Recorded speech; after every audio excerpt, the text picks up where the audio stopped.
Hello, hello. Can y'all hear me? How's it going, everybody?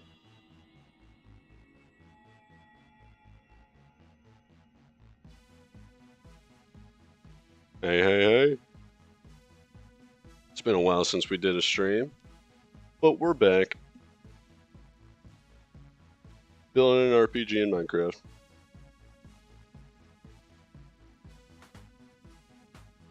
Hey, we're gonna just let everybody roll in before we start placing blocks. How's everybody doing? How's everybody's Wednesday going? This build behind me is pretty new. Nobody has seen it. Been building, did some mining off camera. Oh, and let me know if the music is too loud. I can turn that down pretty easy. Oh. All right. Hung that up. Yeah, what's this behind me? What's going on here? That's crazy. This is a big old rock. Just a normal, ordinary rock. Don't even worry about it. All right. Let's just start walking around.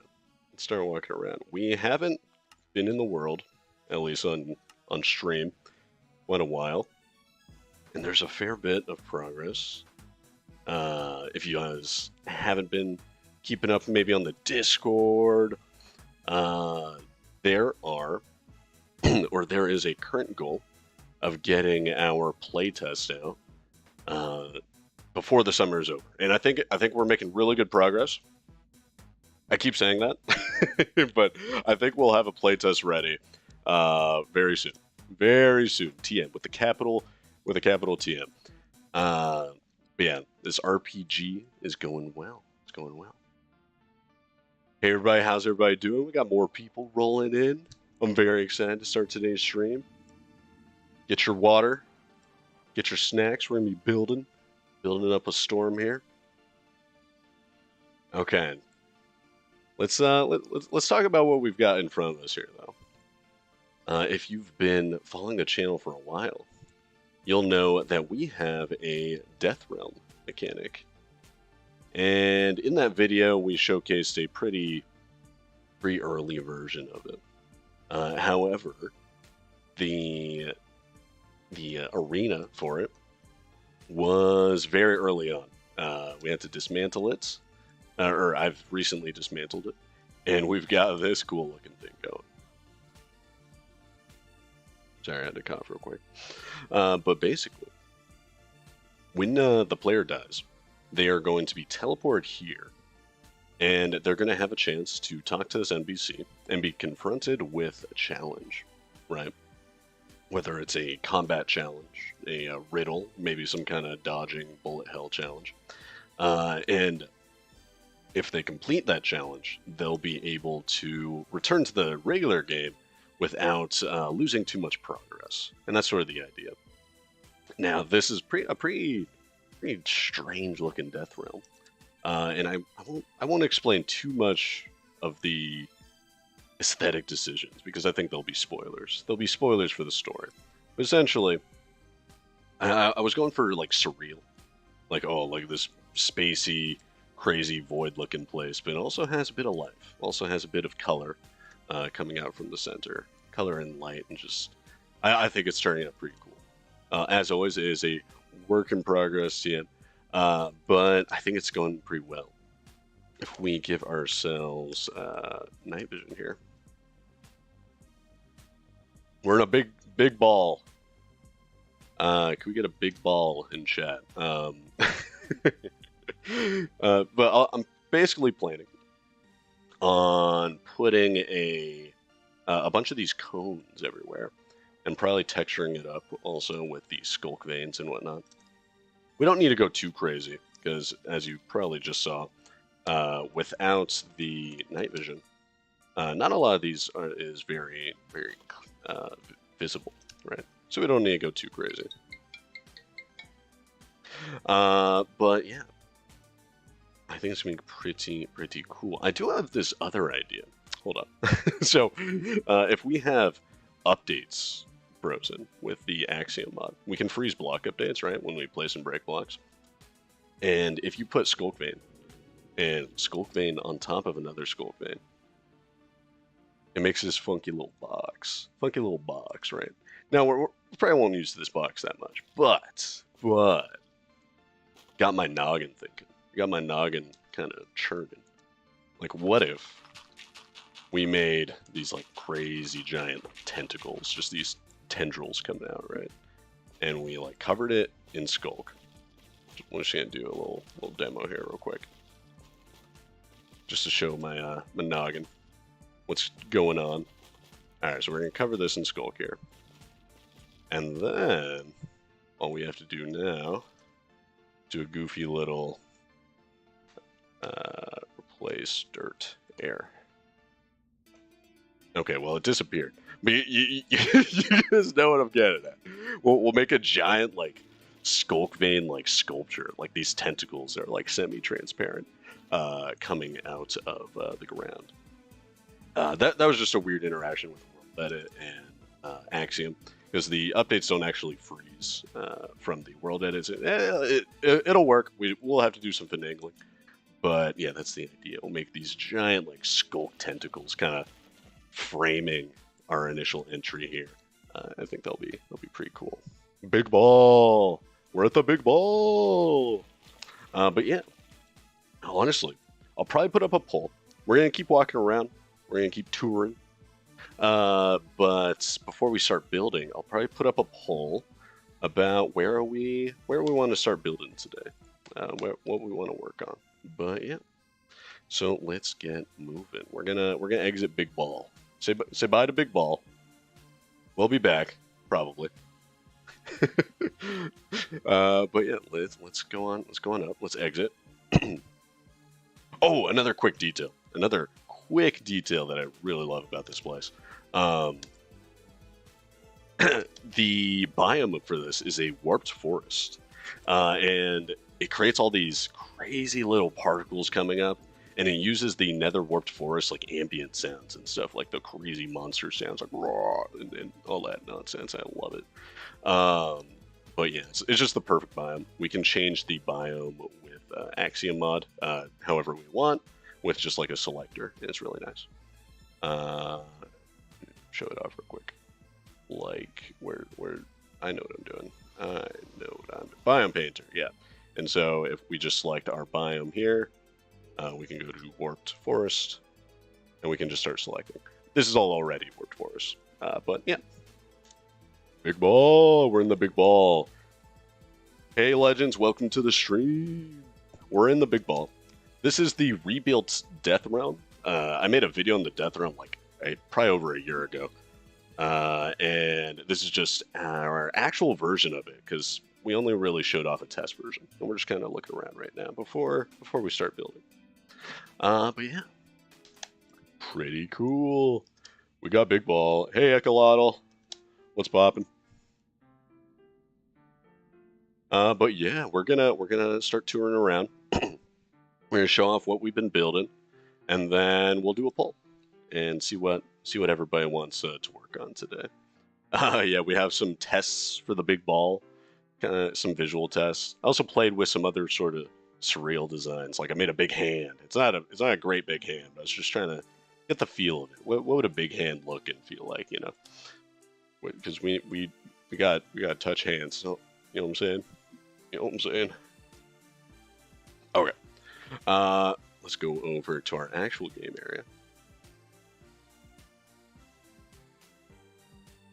But yeah, this is what we started working on quite a while ago, towards our first building streams. This is sort of the entrance to this whole area. Oh yeah, another little build I did off camera. Originally, there was just like some regular scaffolding. But now we have like a floating, or not floating, but propped up house built into the side of the cliff here. Basically, this is just sort of an outpost for the nomads that I've mentioned in previous streams. Essentially, this canyon is inhabited by these nomads that kind of know their way around, the canyon. They've kind of set up little outposts and little encampments that they kind of hop from. Uh, yeah, it looks like the Void and Berserk. Okay, I've still never read Berserk. I'm a fake anime fan. Um, ooh, we can talk about that later. That right there. But yeah. I might still end up using that sort of hand idea. I feel like that has a lot of potential. But yeah, we go over here. We have sort of a bit of foreshadowing. We're like, oh, we gotta go this way, but we can't because it's a bog. Oh yeah, this is gonna be a little poisonous swamp area that kills you, and so we're gonna be like, oh, we can't go this way. We gotta find some other way around.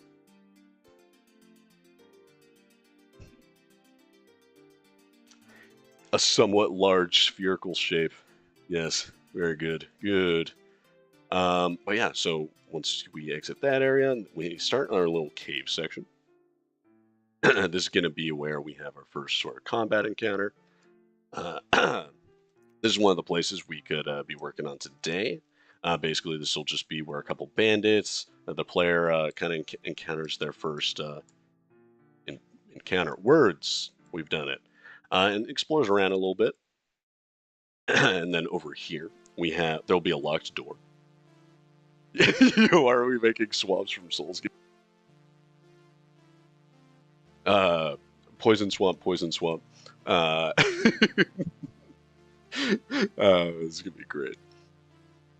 All right. And then we go over here. This is one of my favorite areas. This is the... God, I'm getting spam calls everywhere. Sorry about that, guys. Okay. I'm using my phone to display the chat. But yeah, let's keep going. This is sort of our hidden grotto. The hidden grotto is another little secret area. It's going to be behind a locked door where the players have to discover or look for a key to unlock it. And once they do, they're going to discover here. It has this nice little reveal with the skylight coming down. You see this blue, nicely lit neon blue plant. Creates a little bit of contrast there. I think that's cool. You step down. Can't jump back up because there's 2 block tall height there. I'm getting spam calls everywhere. What is going on? Okay. I might have to just do something about that. Okay. Keep moving. Hidden Grotto. This is another little stealth area. We're going to make use of our game's stealth mechanics. We can show off real quick. If we go inside 2 tall foliage, for those that haven't been here before, you'll slowly start to become more and more hidden. And sort of like Dishonored or Skyrim, right? We're going to have a bit of stealth mixed in, where it's a viable combat option. Not mandatory, but it's gonna be an option for the player to explore. But yeah, so if we kind of walk around, we have our little skylight in the canyon, this little hidden grotto cave. And then we walk over here, and I've been discovered there, but we're going to keep moving. We're going to keep moving. Stealth. Yeah, so... for those that haven't been here again, we have full-on stealth mechanics. It's not just turning you invisible. That's more of a visual thing. But we've sort of custom-coded the AI, the mob AI, to interact with this stealth mechanic. Like, you can kind of poke around. You can, like, distract them by throwing rocks, and the mobs will turn towards the rock. Here, let's just demonstrate it, actually. Venture items. Let's get our rock, and we're going to spawn in one of our bandits. Okay, we got our little guy here. We got our rock. Throw rock, and he's like, "Oh, what's that?" And he's distracted for a few seconds. But yeah, we have like a full-on stealth system. It's gonna be great. But yeah, let's keep moving. Let's keep moving. A particularly enormous globe-like aspect of the world. True. We're gonna keep writing these down. We need more big ball synonyms. In fact, if we have more big balls, we're gonna need names for these big balls. All right. A little poke into this area. We started progressing through the hidden grotto. Right. Come around here. and it pokes out into a new little section that I'm calling the spider den, right? Pretty simple name, straightforward. But essentially, spiders are going to be coming out of here. They're going to need some. Players are going to need something in the cave in order to progress. Then you can, go along this way.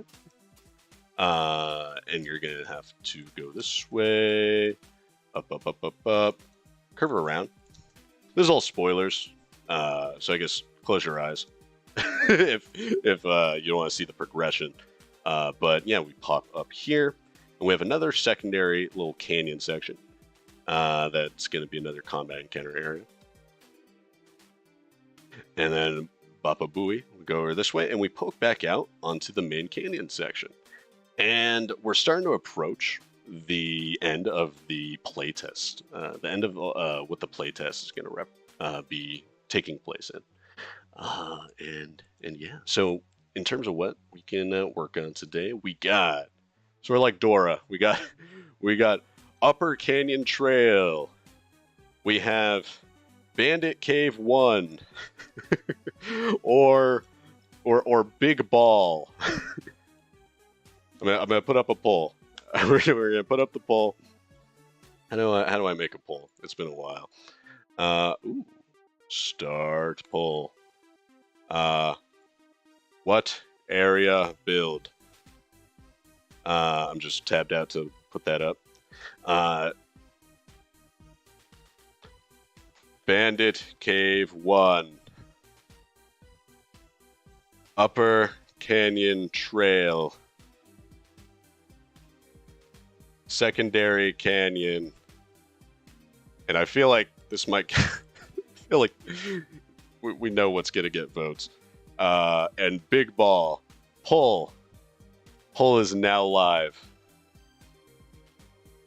Make sure to vote. I'm going to vote too. I'm going to say Bandit Cave. Bandit Cave 1. Get your votes out. What's everybody want to do? I feel like I know what's going to happen. But I'm gonna put my opinion. Bandit Cave 1 needs some love. I've kind of ignored Bandit Cave 1. Nah, Big Ball. Big Ball is too powerful.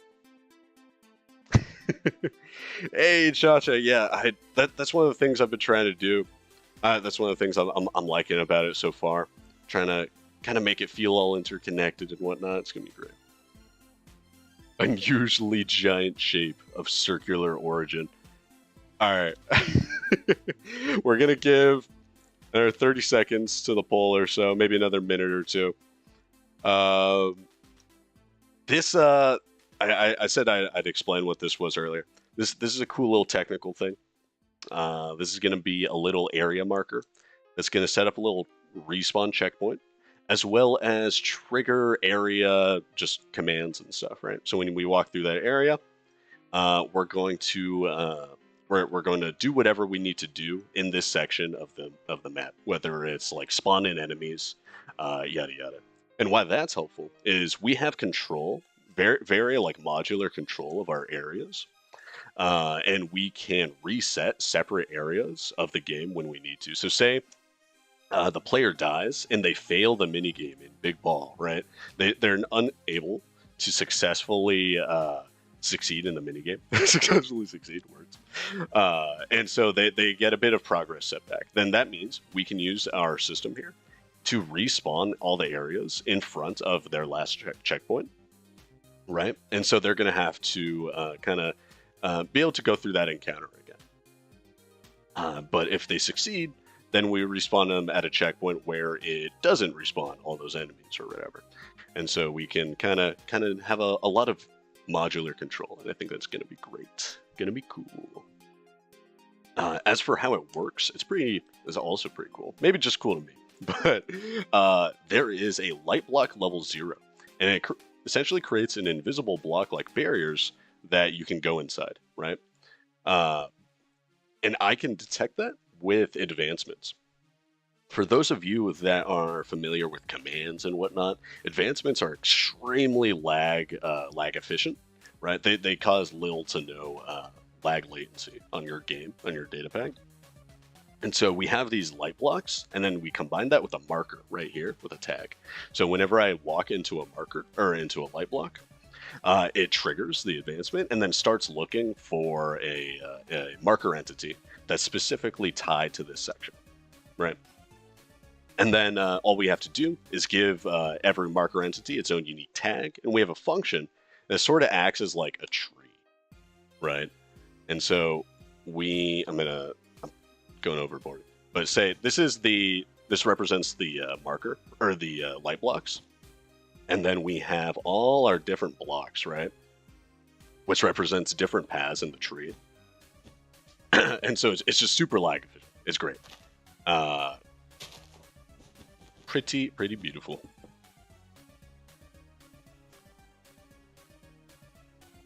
Chim King Overlord, welcome to the stream. We are just about to start. Looks like the votes are in. We're going to be working on Big Ball. We're going to be building Big Ball today. All right. Man, take a drink of water.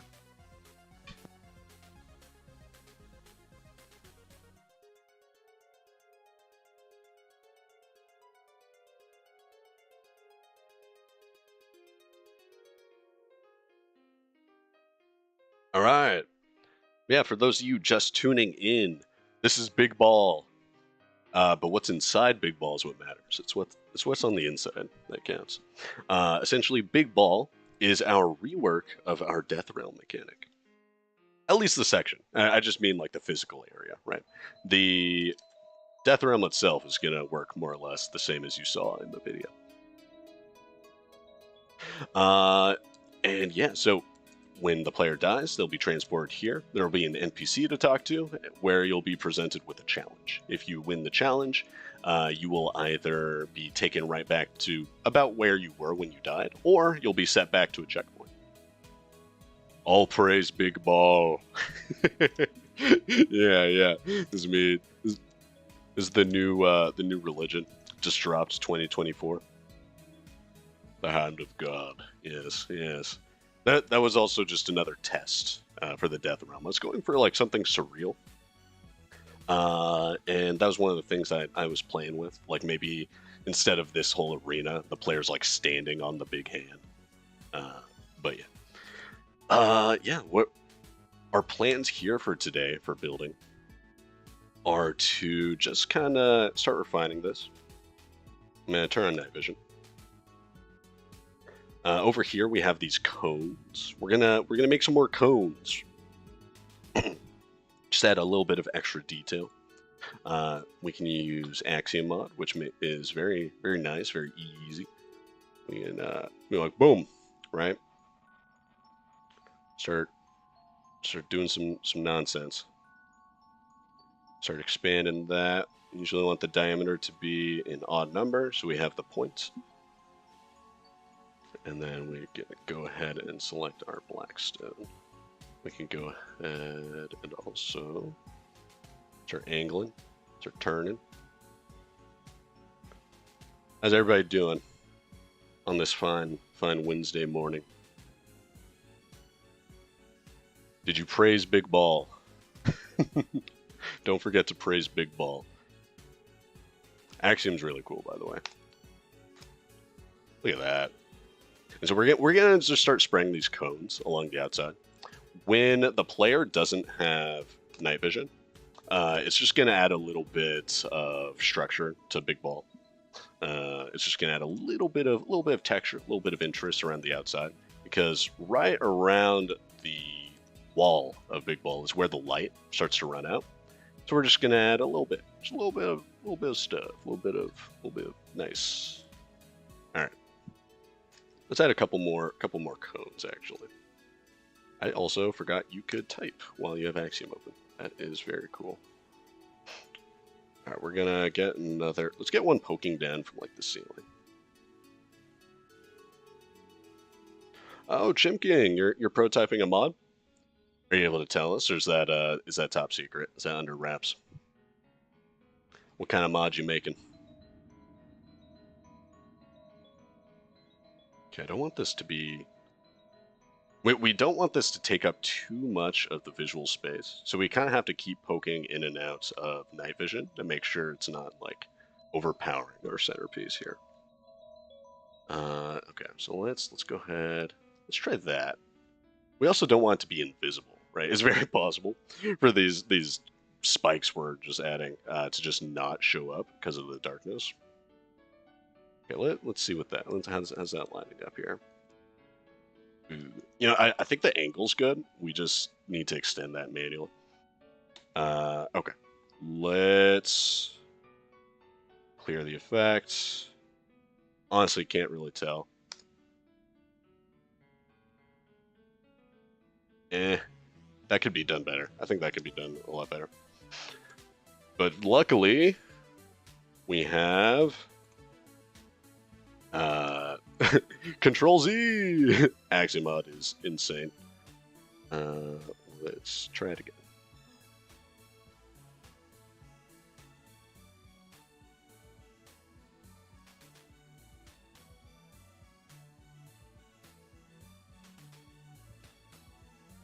Something like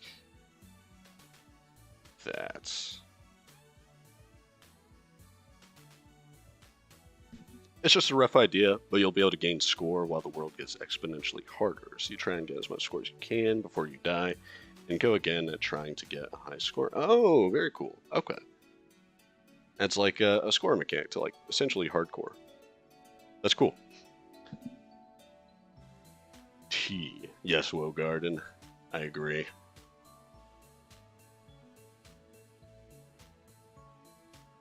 I have a friend who made this roguelike Minecraft data pack where you die, you respawn, but you're able to like slowly accumulate like perks and stuff, which is pretty cool. I think that's more roguelite, but anyways. Let's go ahead and see what that spike looks like. Enter. Clear. What does it look like when we're up close? Let's exit Axiom mode. This might be something we fix with a bit of light blocks, actually, because it looks like it's too dark on top. I love you. Thank you, Wogarden. Appreciate you coming in. Alright. Let's try and just add a little bit of highlight there. See what that looks like. Because we don't want this to become like a focus, but we do want it to probably be visible. Making your builds visible, good. Alright. I think that's fine. You know what?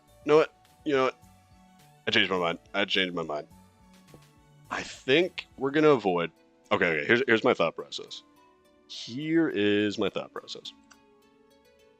This is our framing, right? And we're essentially using the spikes to create like kind of a frame, as I said, a frame around our big rock here, right? So if we put something like that there and make it too visible, it's actually intruding and poking into the frame. And I think that's nothing. I don't think that's what we want. I could see an argument for it, but we're gonna go away from that. So what do we do instead? Well, let's just add another one on this side.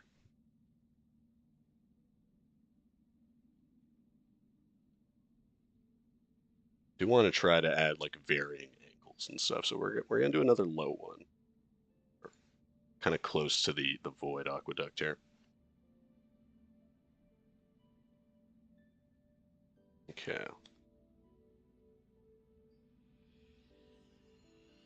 I also don't want to overpower, so let's make it a bit more subtle, and kind of try that. We gotta think about the players teleported into the section. Oh, yeah, dude. Get back over there.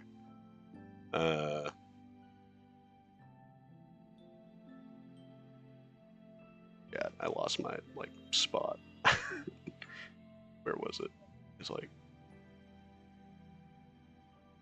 I accidentally right-clicked instead of left-click. Left-click is how I changed my window angle. Okay, let's... I don't want that to be pointing at the player. That feels weird. Let's do a bit of that. That's what we're going for. That's what we're going for. We're creating like these sort of slopes. I think that's fine. I think that's good. Okay, okay. Very nice, very nice. Yeah, I guess I don't want to add too many. Let's go ahead and start like playing with like texturing and coloring these spikes as well. So I think we're gonna want Skulk. We're gonna want Skulk Van. If you have any suggestions, feel free to pop it in the chat. Building in pitch darkness challenge. This is terrible. Get me out. Okay. Man, we're just gonna add a little bit of that. A little bit of mix in a bit of Skulk. A little bit of that. A little bit. You know what I'm saying? How's that look?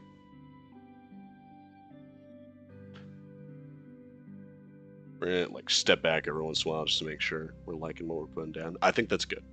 We don't want to do it too much. We'll probably add a little bit at the bottom there. But that's sort of the effect we're going for.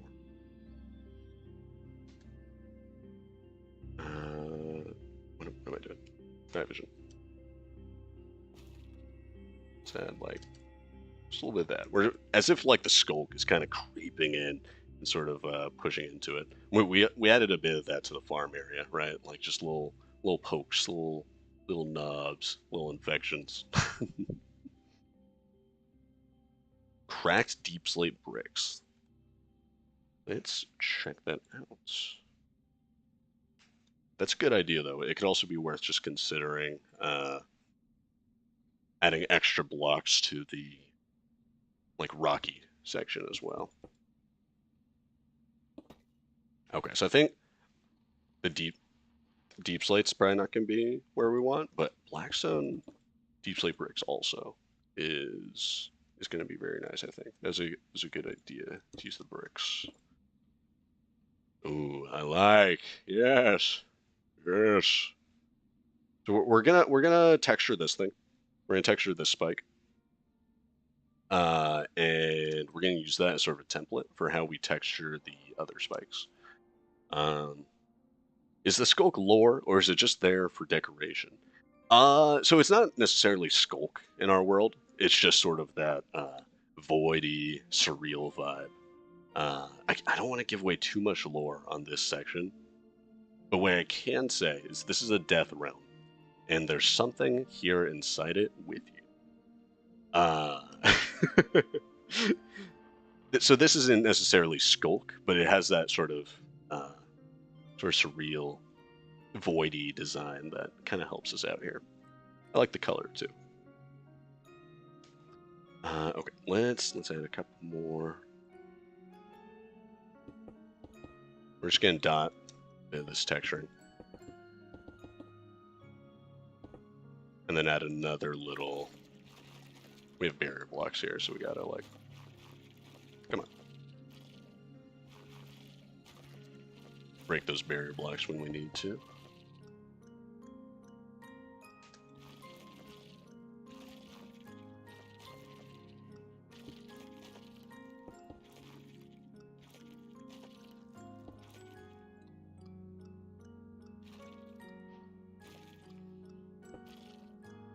Is everybody excited for 1.21?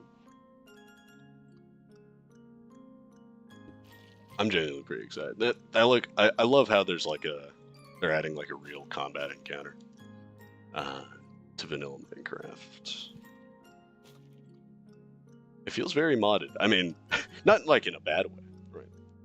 But it feels like something that we definitely don't have in the game. I think the closest thing we have to this is like the Woodland Mansion, which is just a large-scale combat dungeon.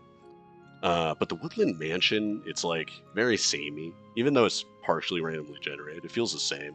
for the most part. Why can't I move? Wait, okay, that was weird. It feels very much the same. And the Trial Chambers has a ton of variety and a ton of combat challenge, which is very cool. Especially the trial spawners. Oh, those are going to be so good. I've already seen like a bunch of mods integrating that, like structure mods and like structure data packs, integrating that with their new that new tech with their structures, and it's very cool.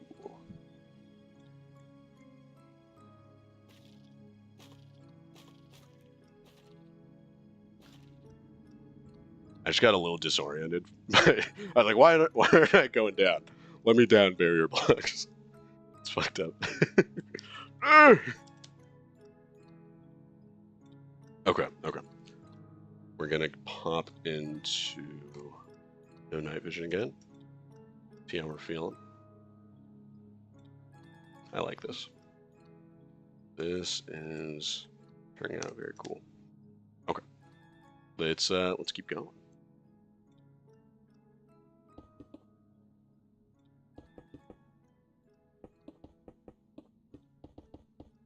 Got a bit of texture, kind of like the other one.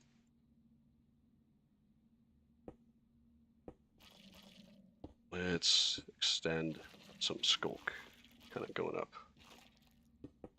the side here.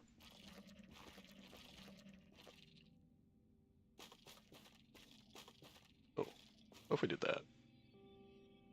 It's too bright. I think that's too bright. We don't want the full skulk vein blocks yet. Does skulk give off light? I don't think so. Let's try it out. Do that. Clear the effects. Check our light level. It doesn't seem like it does.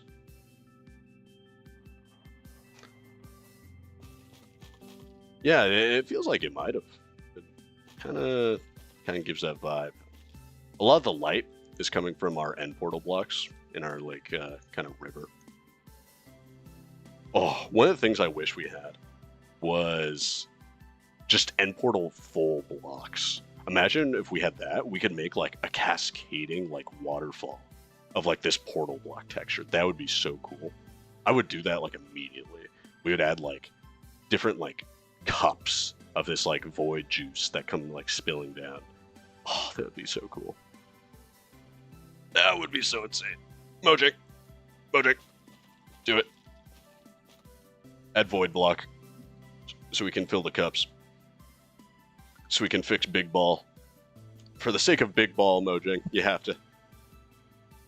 Please add void block. I keep going trying to switch my game mode. What I want to do is this.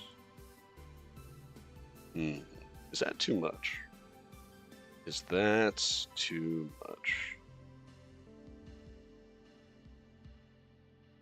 End gateway. Oh, interesting.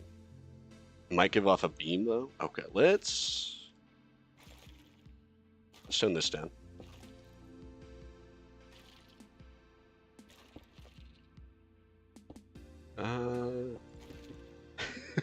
Okay. I want to try that real quick. Oh, I don't want to. I'm gonna get teleported. Does give off the beacon, like you were saying.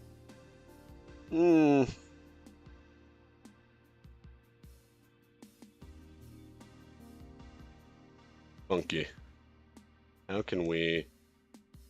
Does anybody know if there's a way to disable that? I also forgot the rules for when the beacon shows. Why aren't you here?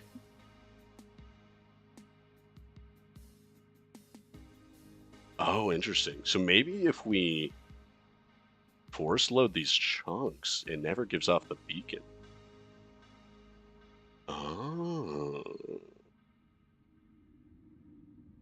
Interesting. Okay, okay. Are we cooking? All right, all right. Can I? Yeah, all right. We're gonna do a little test. We can't let that slide. Okay, okay.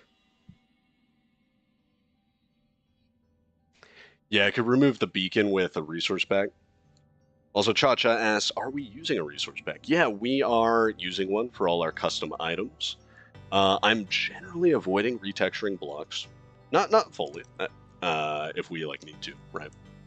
But I'm generally trying to stick to just what we have available. But let's go ahead. Let's go ahead. What does it look like?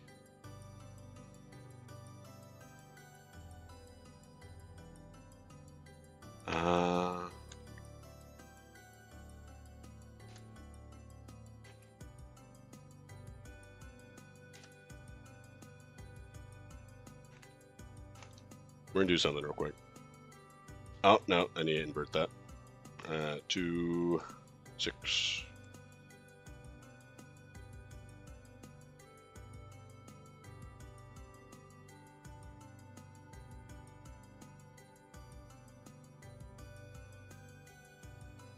We're gonna do a little test.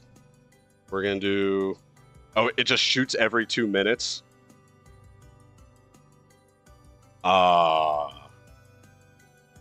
That's unfortunate. Okay, you know what? We're still gonna do this test just because we think it might look cool, and we'll probably get rid of it. But oh well. So like, imagine we had like cascading waterfalls of these end blocks, and like we could make like rivers out of it. Oh. Oh no.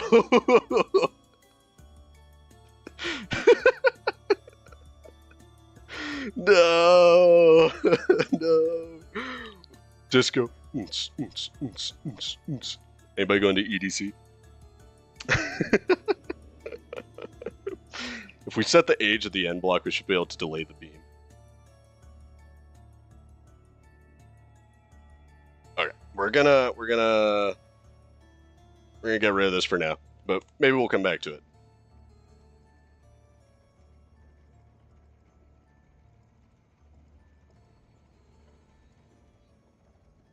We'll replace end gateway air and sand air. We'll let you be here. Me. Damn. Alright, okay, all cleaned up. Let's continue.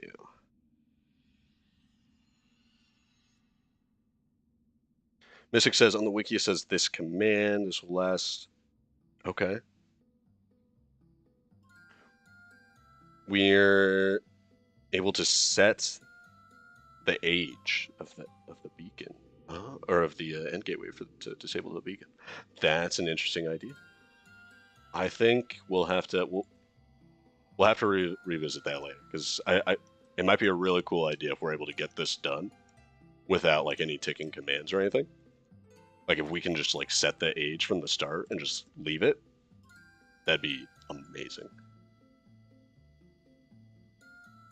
Oh, we have to extend this guy? Okay.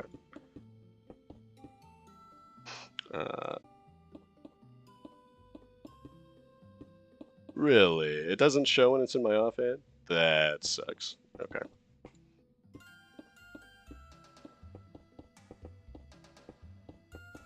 One of the little quirky bits of using Axiom is that you kind of gotta go in and do some manual editing. Just to make sure it looks all nice. Because if it looks too clean, too geometrical, then it's a little tragic. It just looks off, right?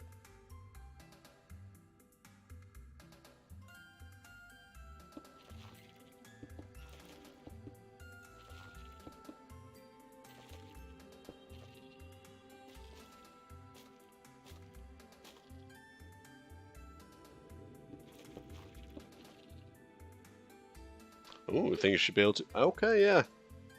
I'm definitely going to try that out later. I mess with that.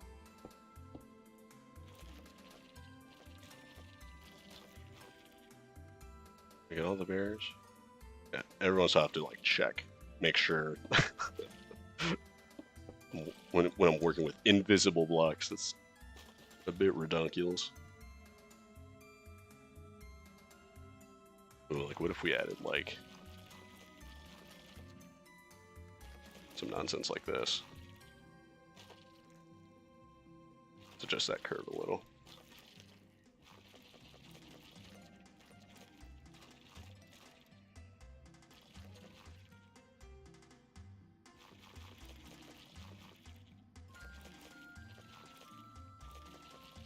It also just kind of feels nice to do some of the manual placing and not rely on the crazy tools as much. I feel like I have more granular control.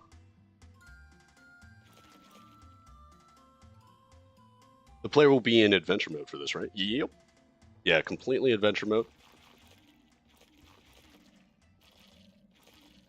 No survival mechanics or anything like that.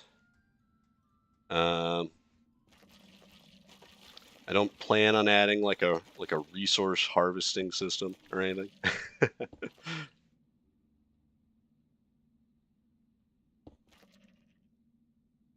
What's it?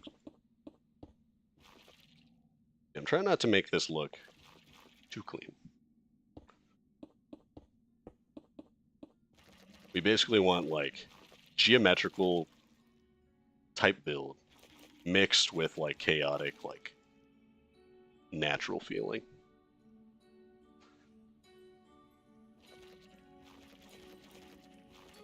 At least that's sort of the goal. Who knows if that ever actually comes across, but we do it anyways.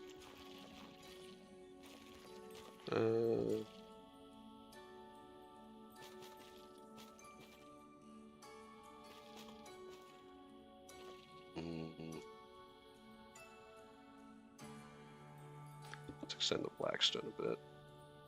I'll poke the blackstone into our skulk here.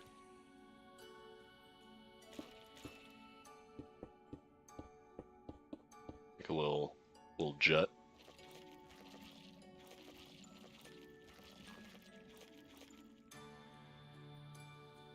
Something like that. I like. Let's also add a bit more skulk on the side of this one. You're really hyped for the map? Hey, thanks, Chimkey. I'm glad you're excited.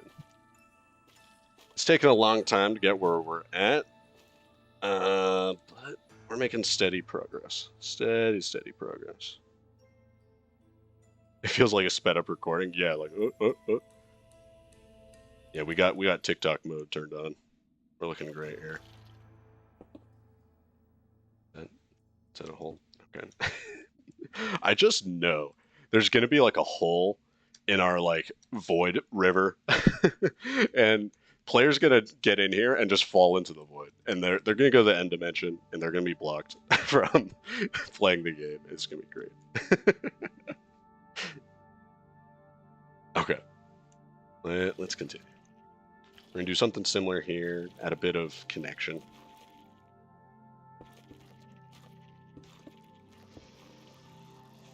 Oh, you guys hear that? That's the bit of warped forest ambience kind of playing in. The monster sounds. Gotta love that.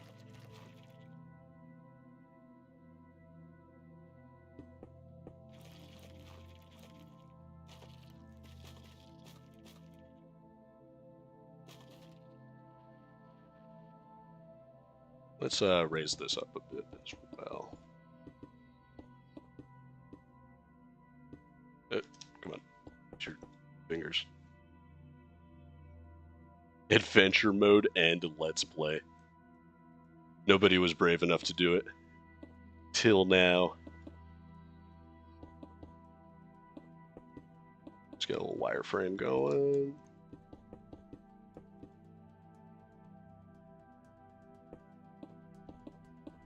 Ooh. You guys hear that music?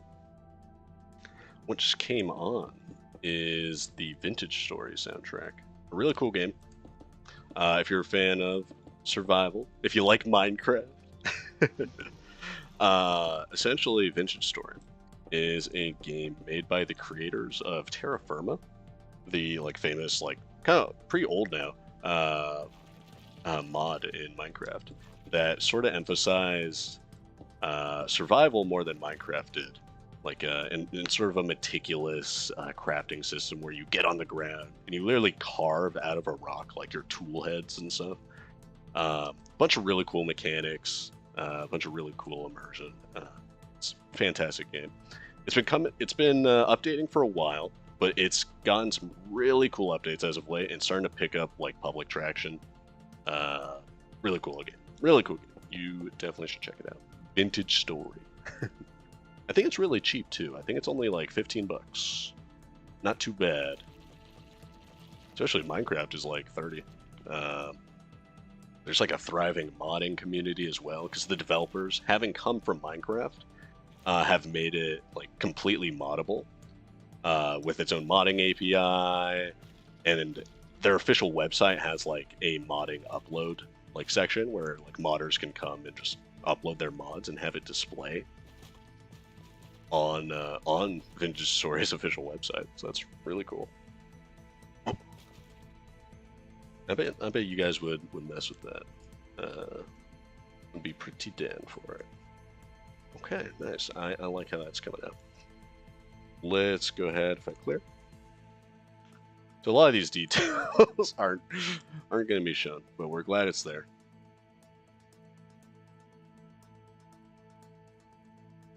And I think in the spots that are important, these details are showing up. Let's get our cracked blackstone bricks. Almost forgot. Where's my night vision? There it is.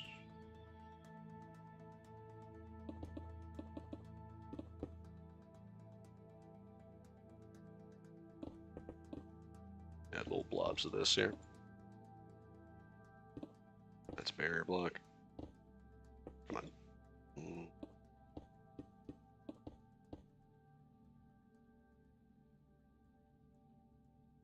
Yeah, that's fine.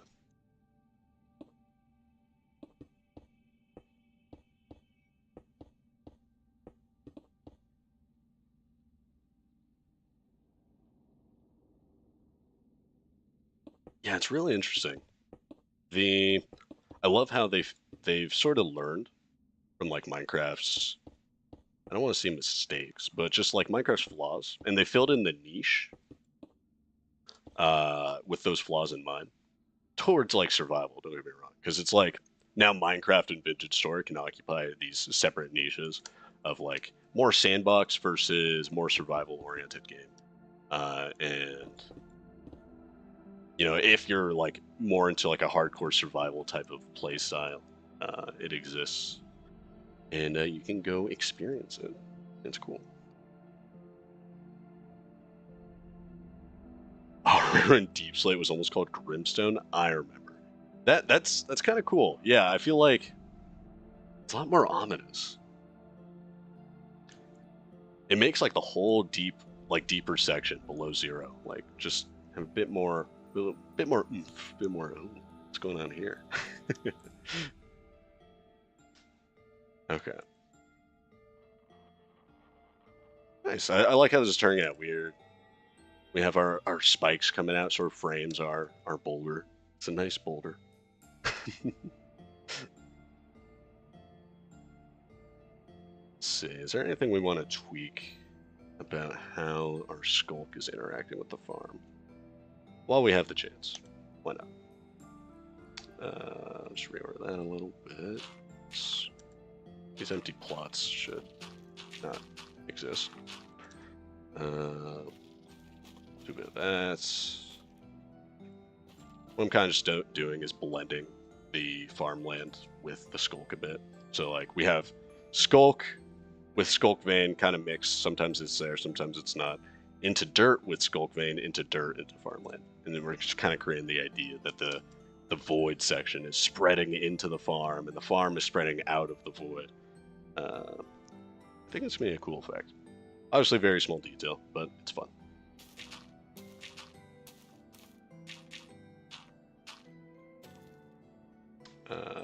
Let's get our debug stick. Yeah, we grow we grow our crops with debug stick. Imagine using bone meal. There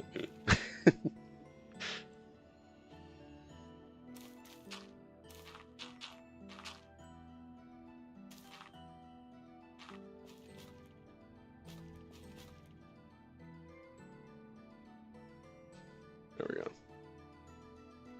Oh, because we're deep. Yeah. Hey, Jeb. Hey, Jeb. What do we call this? What do we call this new block in the deep section? Ah. That's pretty fine. That's pretty fine.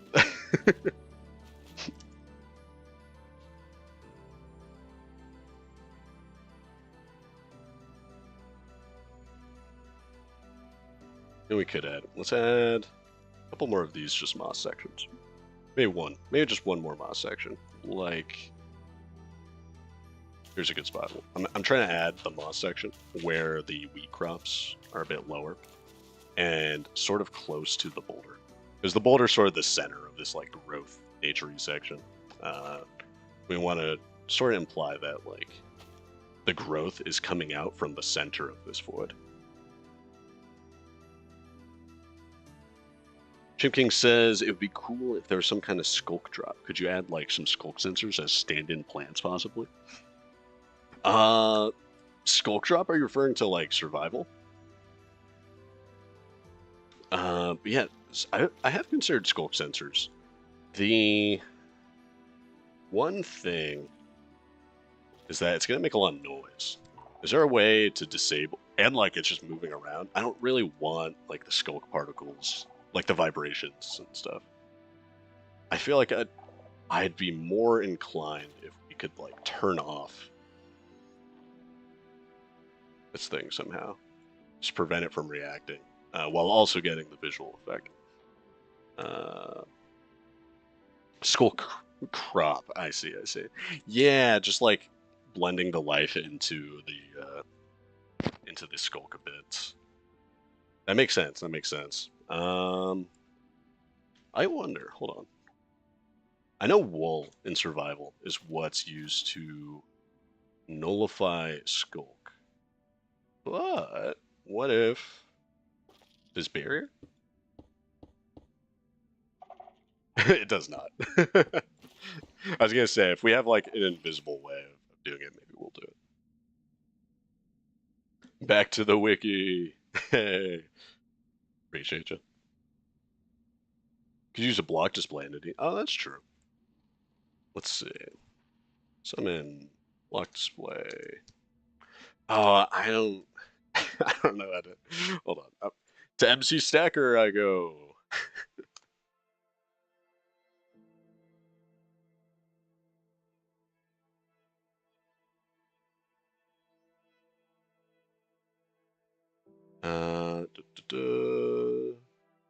Summon. Don't worry, we will be right back.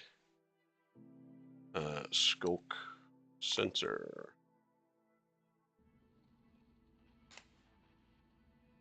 Oh, it even moves. It moves.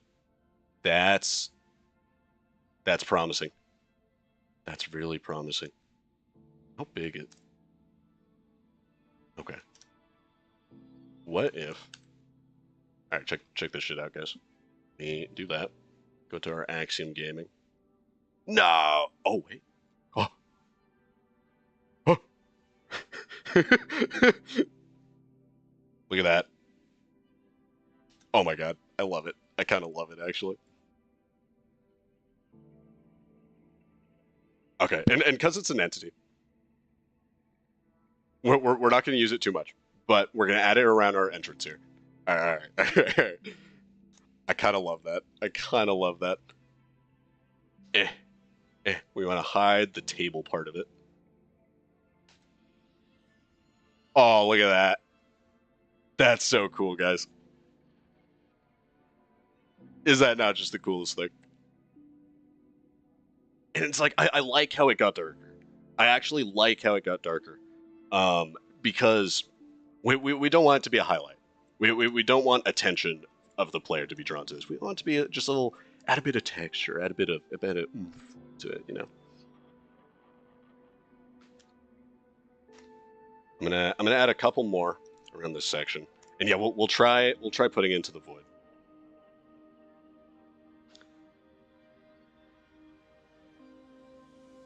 Oh. There we go. Okay. And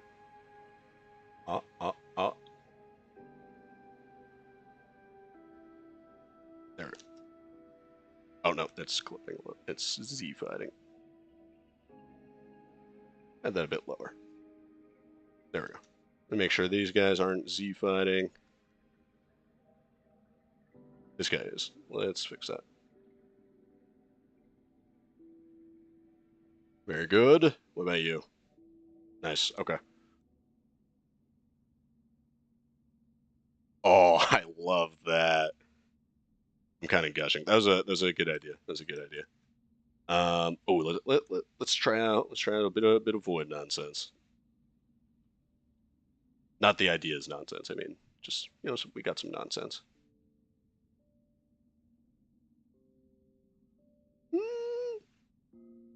It's all right. I think it just works better coming out of the school. Okay, let's find out. Let's see.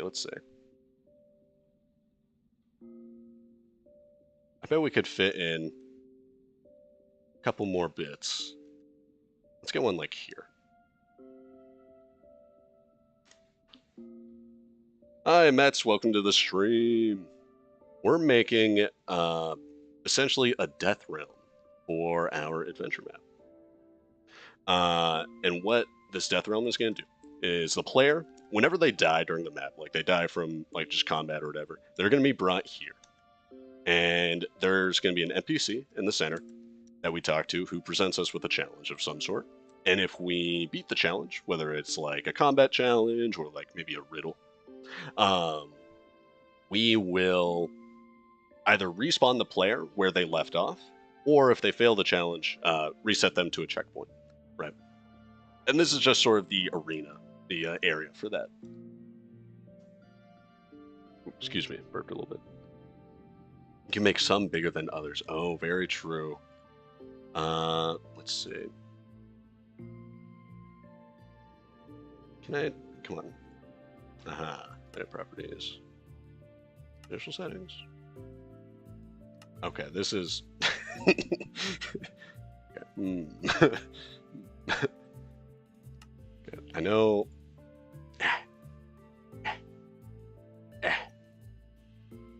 Hold control.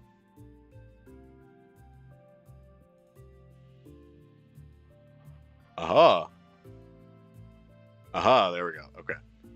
It's a bit. Aha. I like that. We can make the ones towards our center road here a bit more visible. I think that'll be cool. Let's add. I think we actually want like some more skulk this way.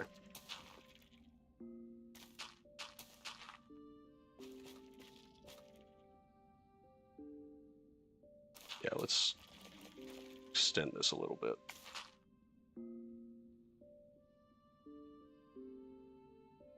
Hey, thank you, Mets.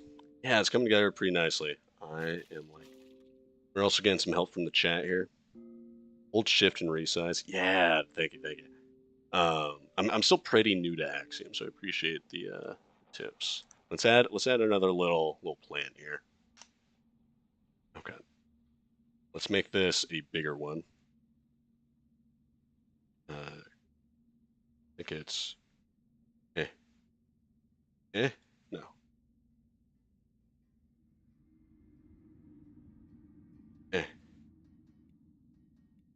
Wait. Hold on. Look back. Hold control. Aha! I'm so finicky with this. Okay. Let's see how that looks. Hmm. Maybe a bit too big. Let's get that smaller. Since it's raised, it sort of distracts from the rock a bit. We don't want to do that. We don't want to. We want big rock. We like big rock. Eh. And like Peter Griffin. Oh, you're right, Cha-Cha. Okay, so yeah, I don't. Earlier we were talking about having like, and building our own like tentacles coming down. But that could be an option. Let's let's go a little crazy. Let's go a little wild. All right. Bump. Hold control. Let's make big guy. Nope. What happened? Okay. Okay. Oh. All right. Get over there. Guys, it's a process. This looks crazy. All right. We're gonna do a little test.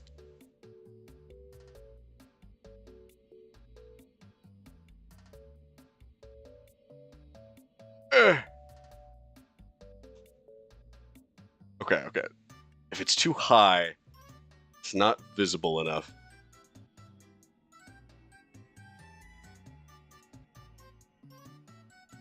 It's like trying to grab. It's eating the rock! Somebody stop it! No, it's eating the rock! No, it's like a crab. It's like a worm. It's like a worm coming out of the wall trying to eat the rock. That's so funny. Alright. We want it to look a bit less like it's eating. It's okay. This is kind of funny. I'm actually not sure. I do not know if in terms of loading, Jim King. Hi, Drag. Welcome to the stream. Glad you're liking True Survival. Oh yeah, for those of you that don't follow True Survival 6.0 plus has released. Can I like set this to default?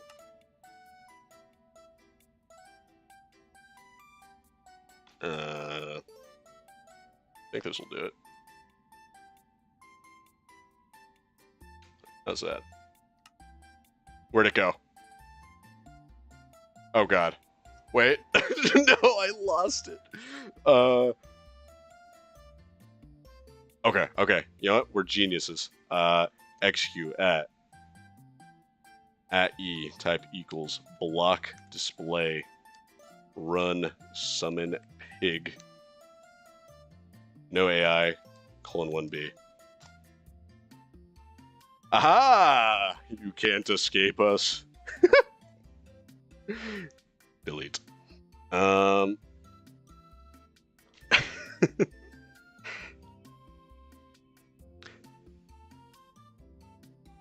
Display entities have a large threshold before they unload. Okay, I see. I'll definitely keep that in mind. I still haven't used block displays all that much, so I'm still learning.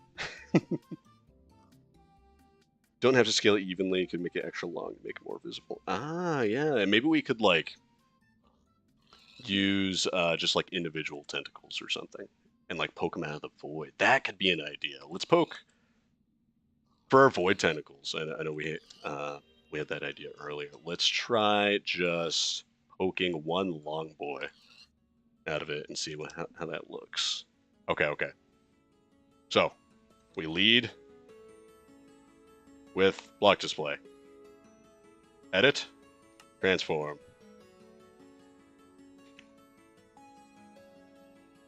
And then let's just get that. Like that. Okay. It's fine. We're fine.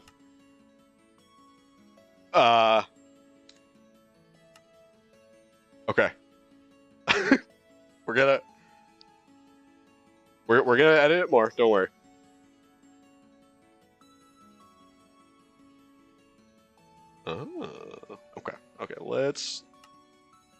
let's make this a bit wider.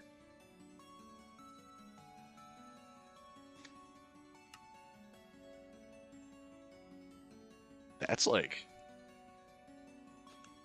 they kind of look like vision lines. Like, do you guys know what I'm talking about? Where like comic book like vision lines, where it's just adding like tension to the area. Oh, yeah, I think it needs to be a bit wider. Let's see. Gives it a bit of juice, you know what I'm saying, guys? Try 0.6.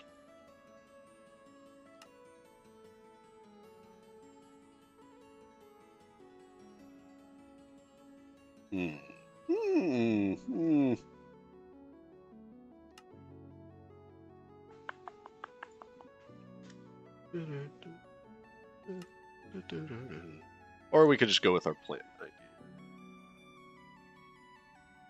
Oh, I like that. That's a good length. That's what she said. Okay. Yes. Very good. Can we duplicate these actually? What do you know?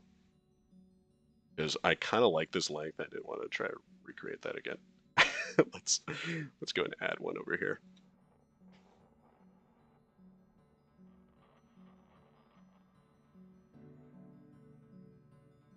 Oh, I like that. This is adding so much personality to this area that we didn't have before. I think the long tentacles is the move for the void.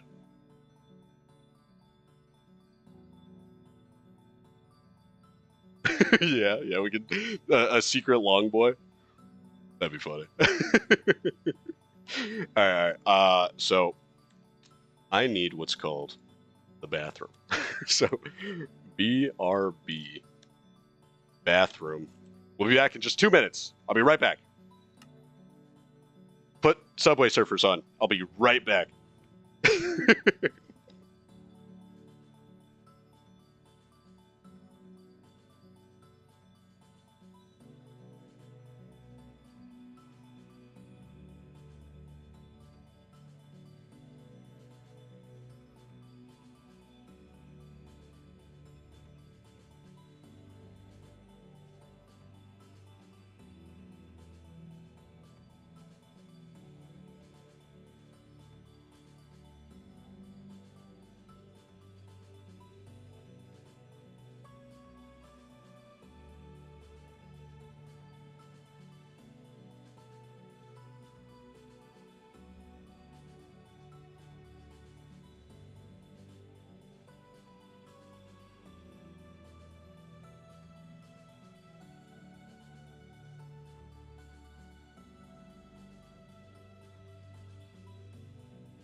I'm back.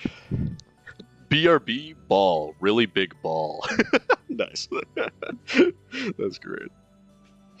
All right. We ride. I think I want to add. Honestly, is that good? That might just be good. How many tentacles do we even need? We don't want to overload this room with too many, because that's just a lot of entities, right? I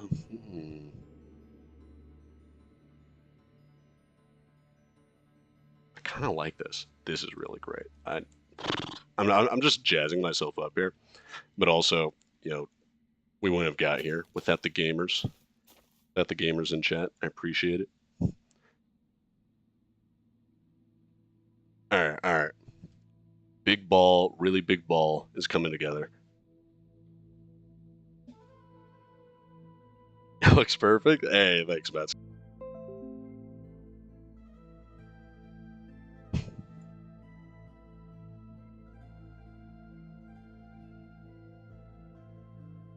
Okay, I think we're back. We're back. Don't worry. Alright, alright. Mojang is trying to stop us. We're too crazy. We're too cool with it. Yeah, we back. Alright, alright. Yo, let's give it a little test run. I'm gonna and by test run I mean just like get good old look-see, get a little look over. We're gonna break all our helpful building blocks. Why'd I get rid of barrier? I still need barrier.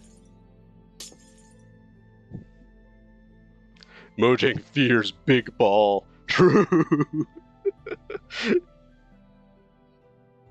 Okay. Big ball inspires fear. So we back in the mines. Oh, maybe I copy strike. Okay. Oh, we've done good work today, fellas, gamers. I mean, I know we didn't add that much to this area specifically, but I feel like it's a lot more complete now with like these details.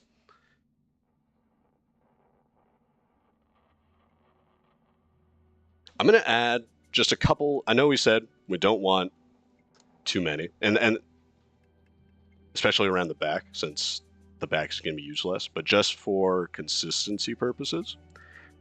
Oh, sea fighting. We're going to add a couple more. Just a couple more. So that it's not like weird that there isn't any, you know?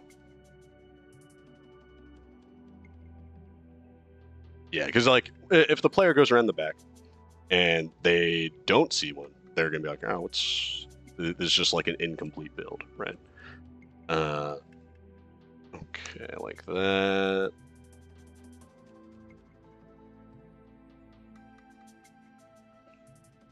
Papa Booey. Okay. Yeah, Cha-Cha. I know they're not very performance intensive. I just like optimizing that where I can. Especially as like the map gets bigger and bigger, we're placing entities everywhere. It's good to just kind of, if we're responsible like early and like where we can, then we're overall that kind of adds up, and we're just gonna have like a lot less lag once we're nearer to a finished product, you know.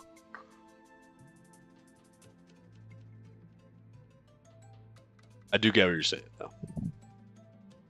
Let's add a couple more. There's a couple more going.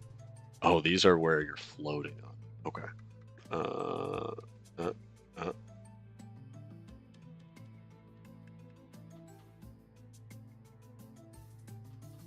That's kind of funny. You're like floating above it. Oh, I like that.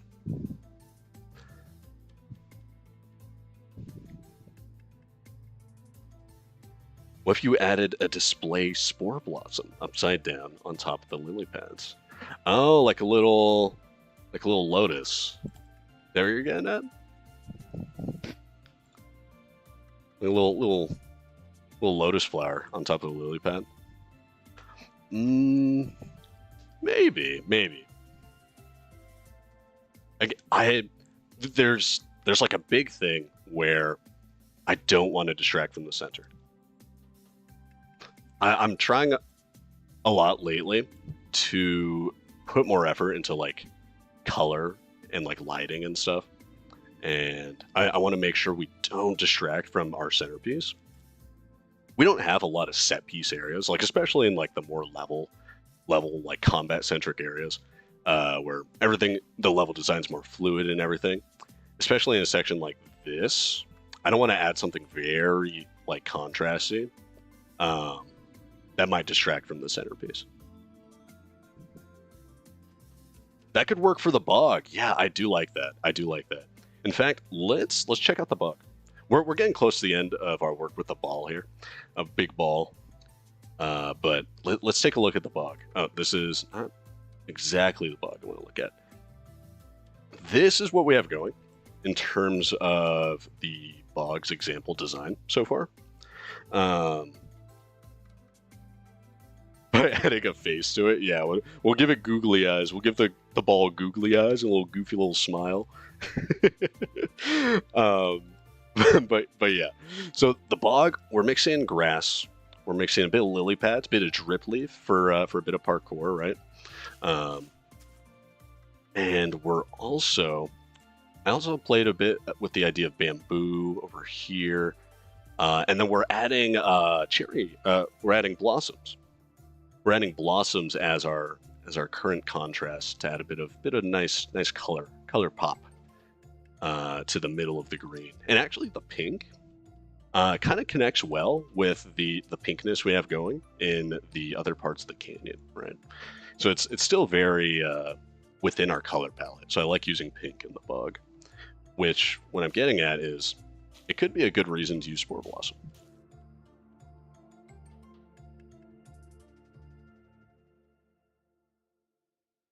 You had large lily pads using display entities in the bug.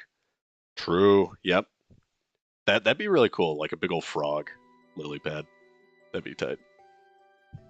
You had some upside down warped vines with no lighting. Is looking very nice as well. Hey, thanks, Mets. Yeah, we have. I think we have a lot of new people jumping into the stream, who have jumped into the stream while we've worked on Big Ball. Let's we'll do a little walk around. We'll do a little walk around. If you guys have any questions, shout them out into the chat. I'll do my best to answer, hopefully with no spoilers. But yeah, we're just gonna do a little tour while we talk. Ignore that. Yeah, this is our little first little tunnel. The player's gonna basically be coming from this section. They're gonna see this here. There's gonna be something there that's gonna prompt them to go this way towards the first bandit cave, right? This is another section we might be starting to build out today. The first little bandit cave is something I've kind of neglected. We have it blocked out in terms of layout, the important areas and whatnot, but we haven't detailed it yet. Sorry, I'm just coughing. We make our way over here. We have a bit of a lookout that sort of foreshadows more of the map here. We have a little tunnel entrance and another little opening over that way that says, oh, we might be able to get up there. There's going to be a tree right here that kind of implies we might be able to get up there later. But yeah, so it's just a bit of foreshadowing area, and then if the player tries to jump in the bog, it's retextured powder snow, where we've also retextured the powder snow graphic. I do want to improve that. That's just kind of showing off that it does work. But yeah, so imagine this is just like the lava hazard in a map that's not using a poison swamp. Where like, oh, there's lava or like spikes, we gotta go this way. That's sort of what our swamp is functioning as. It's like just like a block for our level design, which also connects with our lore. But yeah, we're gonna go over this way. Here's a bandit cave. There's gonna be some enemies, some loot, some secrets. We make our way this way. There is going to be, oh, I don't remember. Yeah, I'm gonna show this off real quick, and it may or may not be working. Let's see. We're gonna put a door here. There's supposed to be a door here, and then give Devon loot adventure creative tools / place dot padlock. Okay. I don't remember if I fixed this or not. Oh, I did not. Okay, so I just recently updated the map to 1.20.5-6.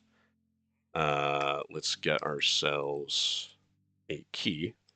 How it's supposed to work is we have a key, we have our locked door, and we break it. Okay, so it's kind of working, but it's don't mind that. The padlock's supposed to fall off, and then we unlock the new area. And here we'll continue the tour. We have the Hidden Grotto. The Hidden Grotto is a really cool area, and it has like a natural skylight that you're just seeing for the first time because you're in like this dark cave, right? And so you're gonna pop in, and you're gonna see, oh, what's this? There's a nice contrasty blue little flower up there. And yeah, so we start exploring around. Let's see, what's everybody saying? Make the texture animated too. Yeah, we definitely could. Do you have an area already planned or in progress to introduce the stealth mechanics? A lot of tutorialization we're going to try to do in-game. So in this first bandit cave, we're going to start adding, we're going to add like a little encounter that kind of introduces the idea. I haven't really talked about it in videos yet, but one of the things I'm planning on doing is adding sort of a mechanic I'm calling combat foreshadowing.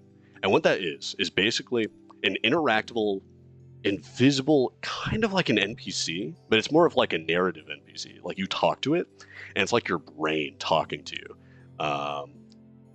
So like you're gonna come over, and there's gonna be like a little blue, like a little. It's only gonna be visible when you get close. It'll be like a little dialogue prompt. You click it, and then it's gonna be like, oh, over there's something. And then depending on your class, you're gonna be able to extract information about this coming encounter, right? Say if you're like a combat class, you're going to be able to tell maybe what kind of moves they have over there, or if they're susceptible to stealth, right? Or maybe you're a more investigative class, right?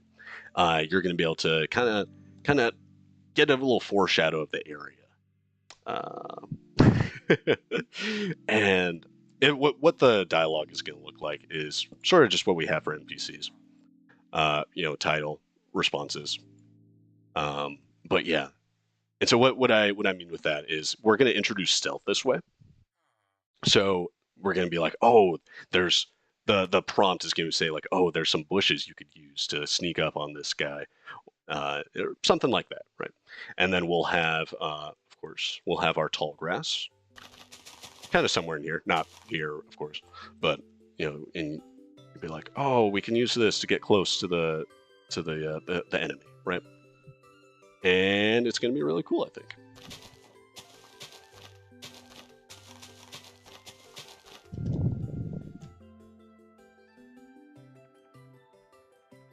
How long have I been working on this, says Mets? Oh, God. So I think about 2 years now. One thing I should say is I've had a lot of like random breaks in between. This hasn't been like, I haven't been working for like 2 years straight. This has been sort of a passion project. I am going to finish it. But no release date. No release date can be promised at this time. The prompt could be cool as a text display entity instead of something in the HUD to add that touch of polish and immersion. Yeah, something I was thinking of. I also want to add to NPCs you can talk to is sort of like when you get close, a little icon pops up, right? Like maybe it's like a little book icon. Like, let's see. You know what? MC Stacker, we go. I'm gonna go grab a item display. This is probably how I do it. Item display, and it will take on the book and quill value. Okay. We're back in Minecraft, item display. And so imagine when you get close to an interactable NPC, and only when you get close, right? Something like this pops up, and then we can obviously resize the scale here. Let's try 0.3. Like so. It'll be a little subtle. And then we could have the same thing come up for our like combat free foreshadowing.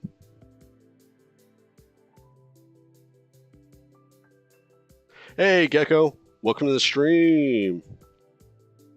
Tasha says, if you want, there's this cool browser generator that lets you do custom models using block and item displays. It's called Block Display Engine. That's really cool. I will probably check that out. I do have sort of a system I'm trying to stick for custom models and stuff. If possible, for custom mechanics, I either want them very simple and like Minecraft looking, or fully custom, right? I'm probably going to avoid using like a bunch of like displays put together of like vanilla blocks. So if I do something fully custom for our icon here, I'll probably use something, as I said, like fully like modeled out and stuff, or just a simple little book or like a feather, right? The reason being is we can create like sort of a system of learning where anything that's custom modeled has a custom mechanic. Anything that doesn't is probably something that doesn't need to be interacted with. For example, I have a pot. And it doesn't work the same way as Minecraft's vanilla pots. And in fact, I made my pot before Minecraft. Mojang copied me, right? Oh, come on. I thought I fixed you. Okay, apparently I didn't. Okay. But imagine that there was a custom pot there next to our regular pot. By seeing the custom pot, they know it's something unique. And that it has custom functionality. Ah, God damn it. Okay. Type equals not player distance equals .2. Okay. But yeah. I'm pretty sure I have some of the models working. I do want to show you guys that. I feel like that's really cool. Which model do I have working? Oh, I have BNest. That's a better example. Okay. BNest, right? So BNests are in Minecraft, right? But when you as a Minecraft player come across a BNest, you're like, oh, I automatically associate it with Minecraft BNest behavior. However, if you come across my BNest, which has like a bit more, just it looks a little different. It looks a little different, and that's all it needs, right? You're like, oh, that's a little wacky. Something is going to be different. So if I were to come over and interact with this, the BNest falls and makes like a little angry swarm of bees, right? And this actually interacts with all our mechanics. We can go ahead and do something like that. Yeah, that's pretty cool. I feel like I kind of lost the point, but I think to sum it up is, if we're doing custom stuff, we're going to fully custom and not just use a combination of block displays and whatnot, or something very simple. Yeah, what's the point? I didn't mean to harp on that for too long. I just like over-explaining things. Mojang sabotaged the pot. They fear the pot. Yep. They fear the pot. They fear Big Rock.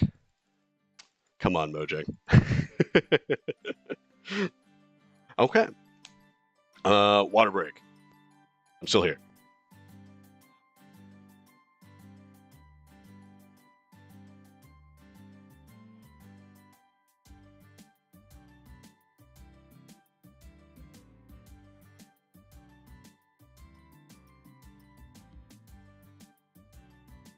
Oh, Gecko asks, is that a custom mod that you're using for moving the display on the go?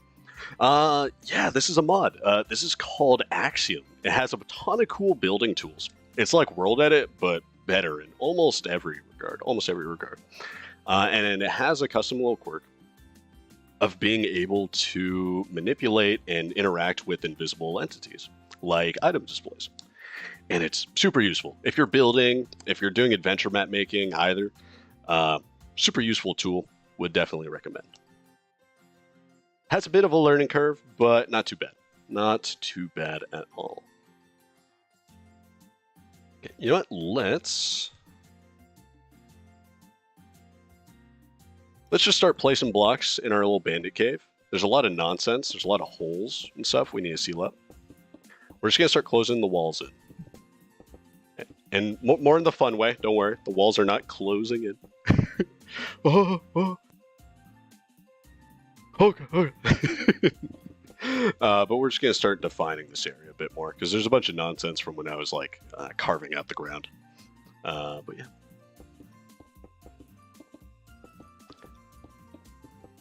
What's everybody else getting up to for the rest of today? Got anything going on? Anything crazy?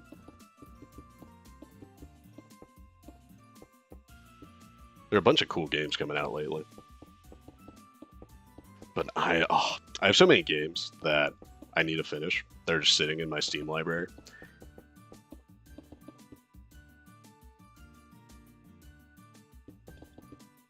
Oh, and quick note. The walls are getting closer. this isn't going to be sandstone. This is just a sandstone world, and we're just carving out what the area is going to look like.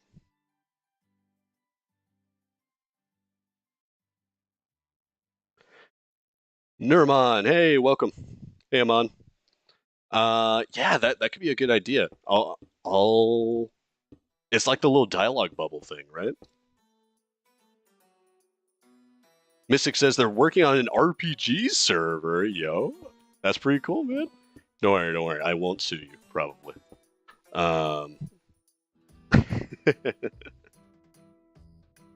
You got something crazy, rather radical? A cheese toasty? Whoa. Crazy. Careful, Chimkey. Careful. That sounds really cool, though. God, I need to learn cooking more. Like, I know how to make a couple things. I know how to be alive, right? But my cooking skills are lacking pretty severely. I made a quiche. That's like the most complex thing I've ever made, and that was like years ago. That's too crazy, Mystic. Yep, we gotta tone it down. What's something normal you guys are doing? Quick, something normal and not scary and crazy, like a toasty.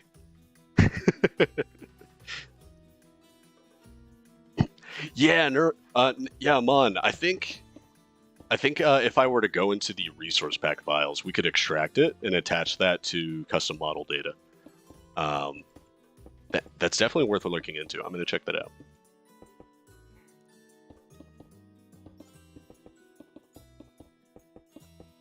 Okay. One of the things about building with levels with stealth design in mind is that we're going to want to have like little nooks and crannies and like walls to play around as well. Because the player has to be able to get to the bushes. And we manage some of that with our custom stealth mechanics. Like before a mob has tracked onto the player, we have like a bunch of different states that we're controlling with the state machine. And basically, when the player is not noticed, the follow distance of an enemy is a lot lower. So it's easier to say get to cover, get inside a bush, and kind of start being a little goober, a little menace. But as I was saying, we need to make sure we're adding little block like sight blockers for stealth, as well as just like the enemies. The enemies, it's kind of fun when they kind of pop out behind a wall. You're like, oh. Normal summoning Cthulhu, yes, very good. Scaling Mount Everest with a pogo stick, yep, that's pretty normal. Yep. Gecko says, I myself am trying to do a RPG data pack / map, and so stumbled upon your videos last year, or so the dialogue to be.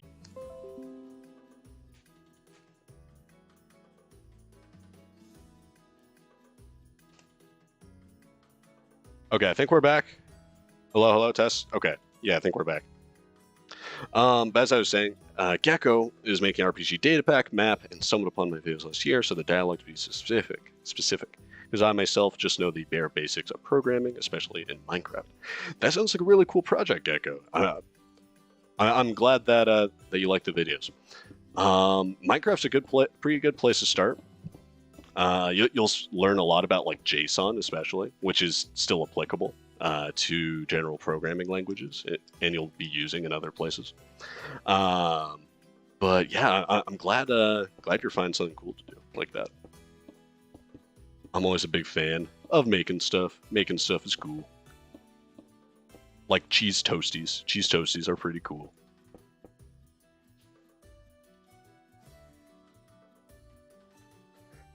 Okay. Yeah, we're adding a little blocker there. I also want to add like little tunnels through the walls. We're gonna have a little roundabout section. Just kind of carve that out a little bit. This will be a separate room. We'll have a little roundabout, like so. Why make original RPG game? Why Minecraft map? So I would be interested, and don't get me wrong, I think maybe I'll do one in the future. However, this RPG Minecraft map, I've spent nearly 2 years on it, right, as a solo developer, and I have a ton of like Minecraft tools that are making it easier to like code and level design and everything, like Axiom, like this. Um, in traditional game development, you have you have none of those tools. You have to make all those yourself. Everything that you do in game development is just going to be longer and like harder. Uh, Especially in an RPG. They say making an RPG as a solo developer is psychotic behavior because it is.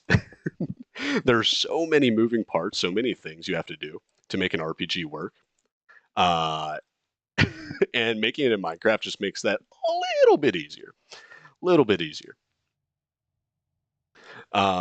Yeah, pretty much what Gecko's saying. Making it in Minecraft makes it a lot easier.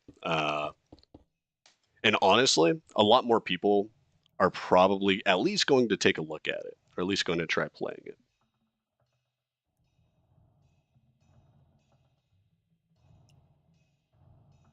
Yeah, there's a malleable template, like literally just like jumping, like the player controller, like sprinting, jumping, crouching, all this stuff. I would have to code custom.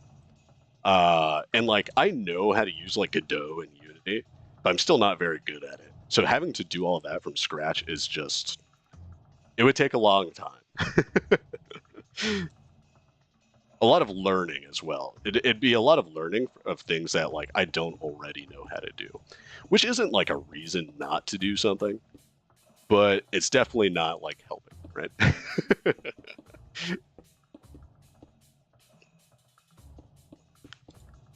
I hope that answers your question. I didn't mean to like harp on you or anything, but RPG. To summarize, RPG, a lot of work. Minecraft makes it a little easier.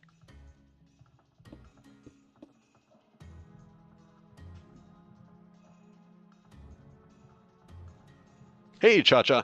Yeah, so currently this is being coded as a solo experience. I do realize making it multiplayer would probably make a lot more people want to try it, but that's also just another rabbit hole of like game design, code design. Uh, it's just not something I'm really thinking about right now.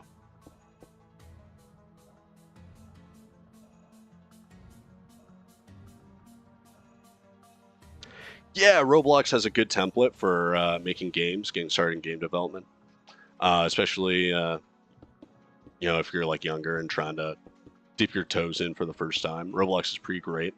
Um, what I will say is this sort of contrasts to what I've said about Minecraft, but it also sort of falls under the same umbrella.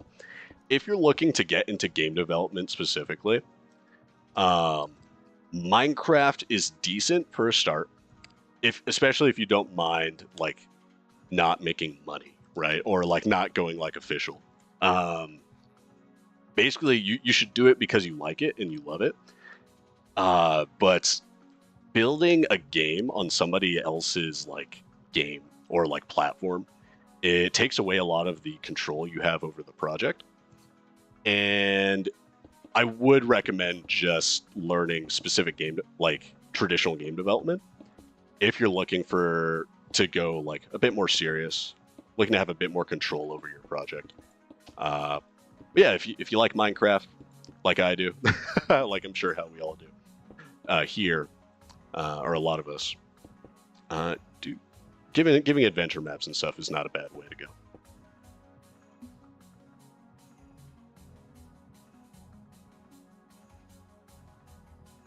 Yeah, just Chim King changing all the target selectors for multiplayer alone would be a wild. Yeah. Another thing would be like our dialogue controller, making that work properly for like quest trigger, like event triggers and stuff, as well as just like how do we manage who's controlling like the main like storyline and whatnot, or if they are at all. There's a lot of things to consider when making multiplayer. That's more than just getting like the other player into the world, right?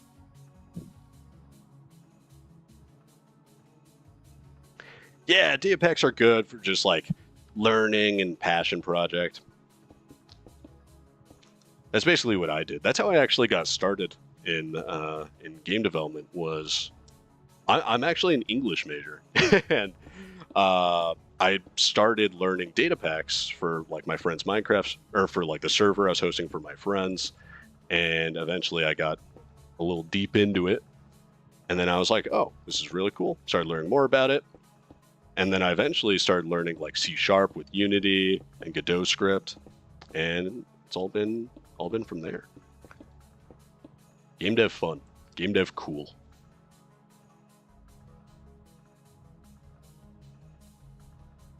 Gecko asks, by the way, do you have any tips on how to start with the actual data pack?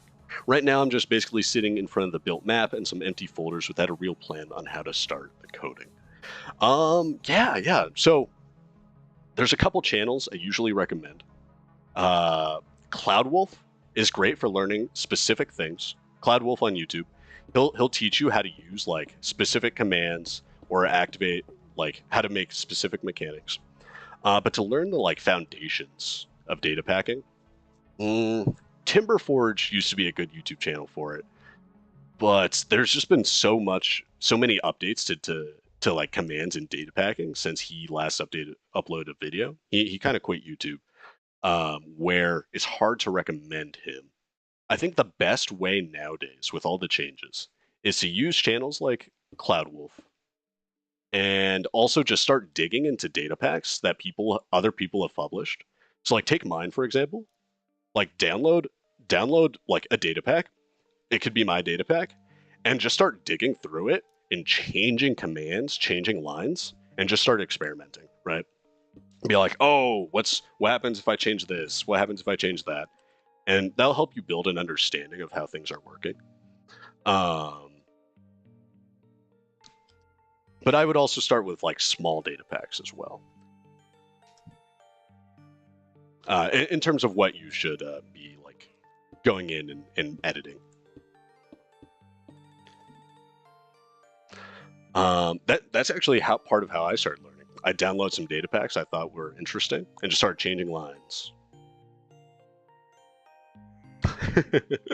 Started changing lines and just seeing what does what.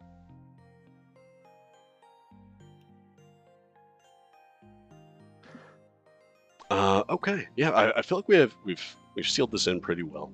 We're making good progress. These platforms up here are more little stealth areas that we're probably gonna have going.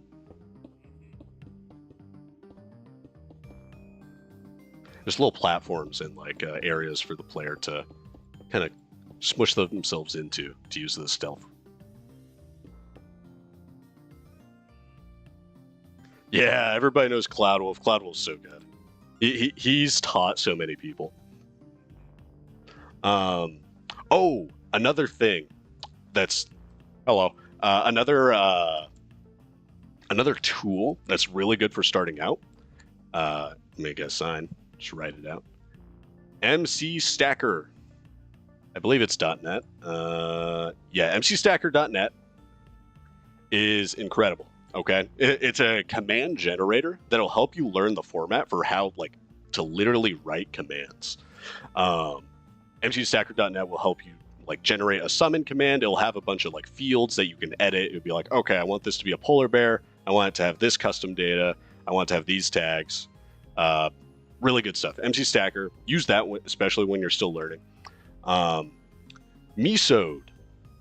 Mesode is another good tool.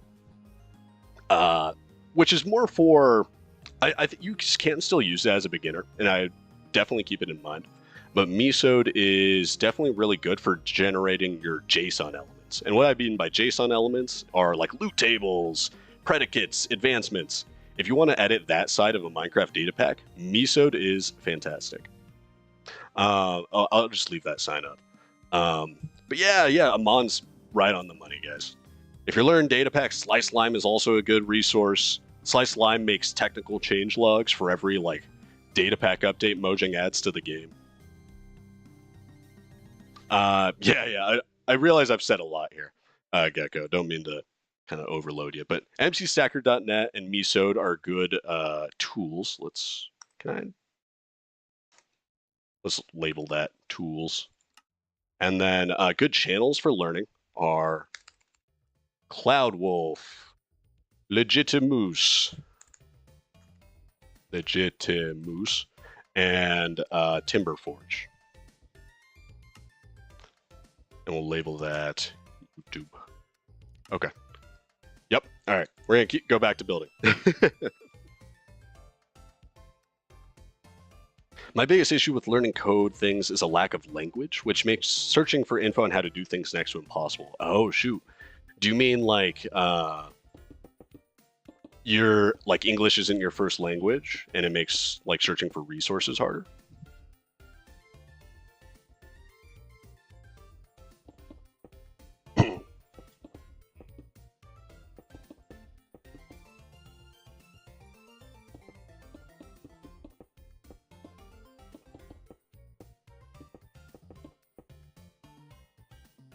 Okay, I like that. I do want to make one more tunnel connection. Probably like right here.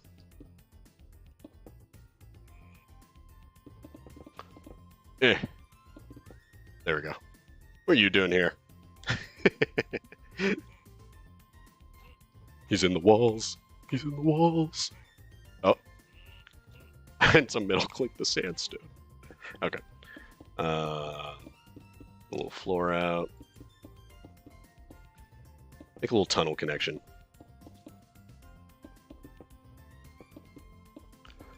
A little gremlin hole.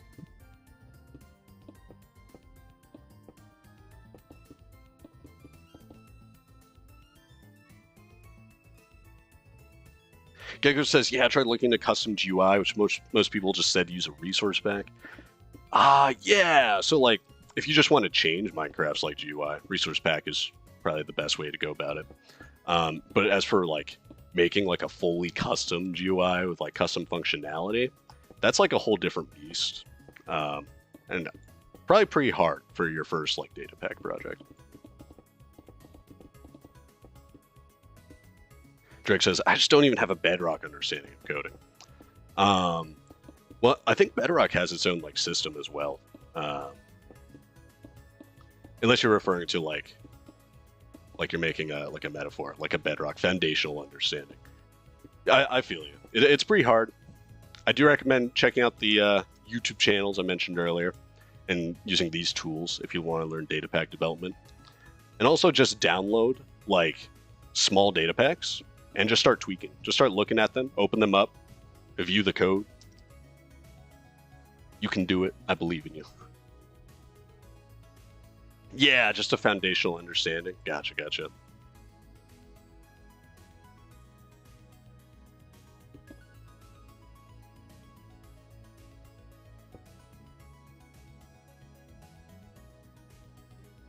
Okay, I think I like the shape we're making here. Have our little room. Let's make this bigger. We are opening up to the surface. Ah, the sunlight. Ah. I've been in a cave for so long. Ah. My eyes.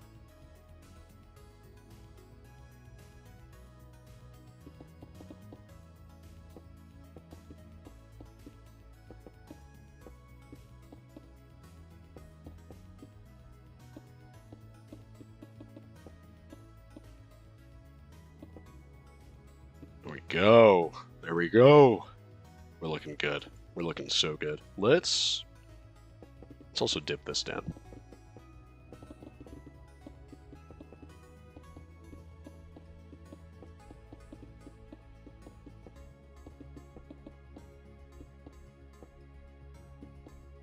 Something like that.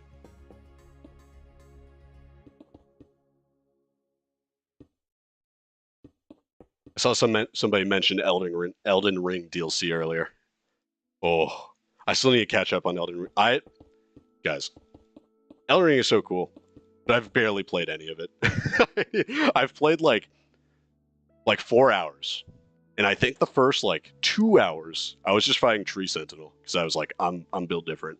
I'm gonna kill Tree Sentinel without without any levels or extra gear. It turns out I was not built different. Tree Sentinel wrecked me. And then I got discouraged, and so I moved on. And then I was running around. And I kind of lost focus. I was just like walking around, just touring, seeing the sights. And then I stopped progressing. I was just kind of looking at the cool scenery, and then I stopped playing.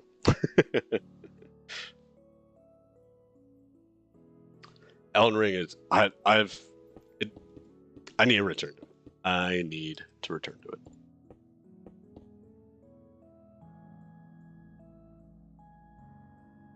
Got 9 days before DLC is out. Yeah, we're gonna speed run. we're gonna speed run Elden Ring before the DLC comes out. This is a blatant lie. I am not gonna be doing that. That sounds way too hard. But I do want to play. I do want to return to it. Yeah, I've seen like people that are like beating Melania with like a Dance Dance Revolution trackpad.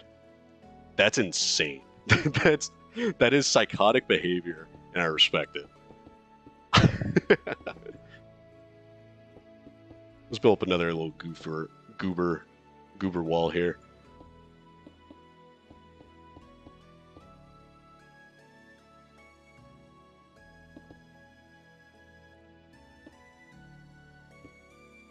Yeah. So yeah, we're gonna have like enemies tucked into here, kind of patrolling around, some tucked over here. Every enemy is replaced with Melania. That is ridiculous. That is batshit insane. Did they beat it? Did they win? I'm assuming not, but I've seen Elden Ring players that you never know, right? Will F5 be banned in this map? Well, players are always going to be able to use it, right? I'm not going to like prevent them from using it. Honestly, it's pretty fine. Maybe I'll just add like a recommendation, right? I'll add a little tip at the beginning that says you can use it if you want, but don't. I don't know. Maybe it's not that big a deal. Like it does give you more information for like stealth, right? Like you hide around a corner and you kind of see if there's enemies over that way, right?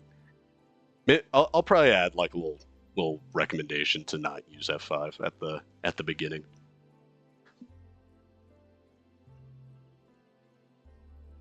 They got to mountaintops. So they definitely beat a few Melanias. That is respectable. My God, could not be me.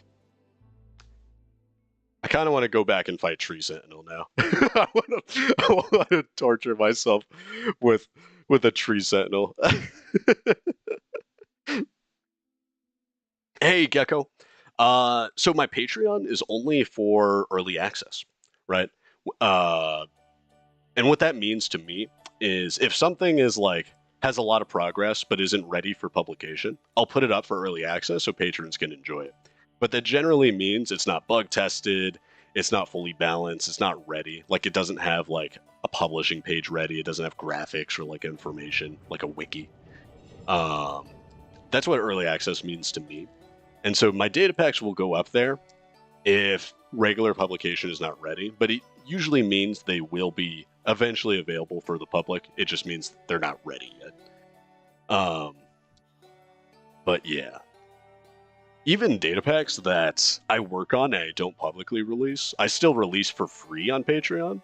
So like I have like a pickpocket data pack where you can pickpocket your friends on multiplayer servers. And that's actually for free on Patreon. You don't need to subscribe or anything. That should just be available.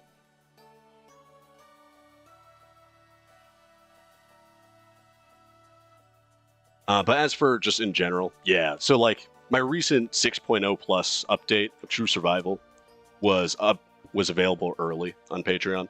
It's currently available for everybody. But if you want things like that, like early access, that is available, guys. That's my only shill of the stream, I swear. But yeah, there's some decent stuff on Patreon. You'll get a cool little Discord role as well. Okay. Water break, guys.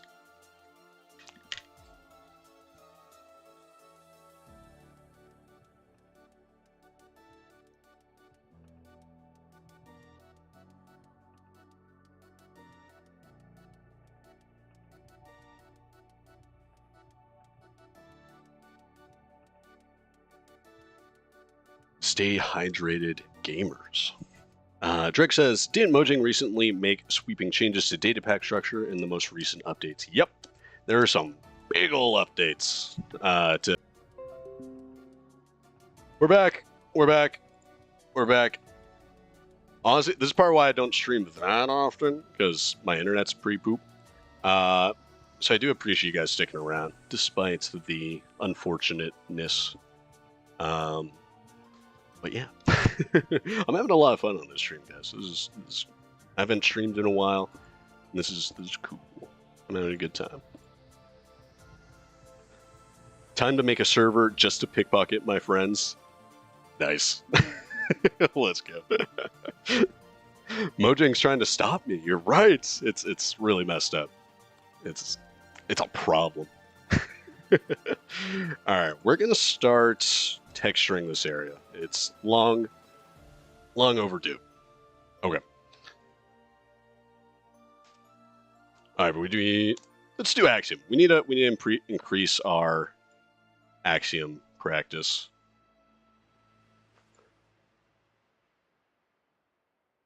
Back mud. Yeah, we painting. We do have a system for texturing that I will go back and do. Like, I think this floor here should be granite, mostly granite. I do like that. And we'll do our manual detailing as well. Love me some manual detailing. Makes me feel like I still have that like touch, right? Probably overthinking it. They're definitely like Axiom users and like World Edit users that are really good where they can add like detailing without needing to do too much by hand. I still like getting in there.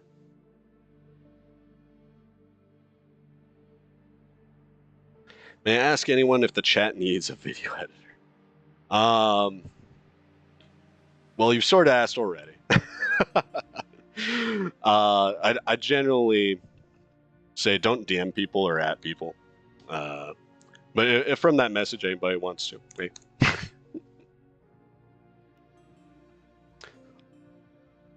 They can't keep us from Big Rock. True. Gecko, quick question. Considering the new updates to command datapack structure, doesn't that screw with already released packs or are also not compatible with older tutorial vids and stuff? Yeah, that is definitely one of the problems. That's also why it's hard for me to recommend Timberforge, just because he hasn't uploaded in a while. A lot of the learning might have to just come from you getting in there, doing your own editing, and just trying to build your own understanding of it. It wouldn't be that bad, I don't think. Like, I think a lot of the tutorials are still going to apply in some way. But that is still probably one of the best ways, is just download a data pack and try to start understanding for yourself how it works. Oh, wait. It was dirt, then rooted dirt, then granite. Okay, I need to invert that. All this rooted dirt needs to be regular dirt. Which is pretty unfortunate, the data pack tutorializing. There's still probably not a lot of data pack tutorials for the new updates, unfortunately.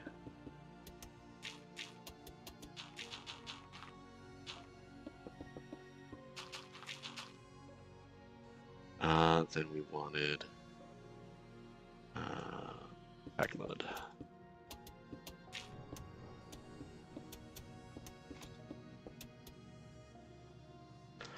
Ooh, okay. I think I mentioned earlier that we have some systems in place for our texturing. And what this system is we're just building a gradient. But also, we've built our gradient with sort of the world in mind, right? So like granite, we're kind of pretending that granite is underneath all this dirt and terracotta and stuff. And that in certain areas where there's like a collapse or something, it exposes the granite underneath, right? Or like over here, we have like a waterfall. And behind that, there's granite because a lot of the dirt and mud has been washed away, right?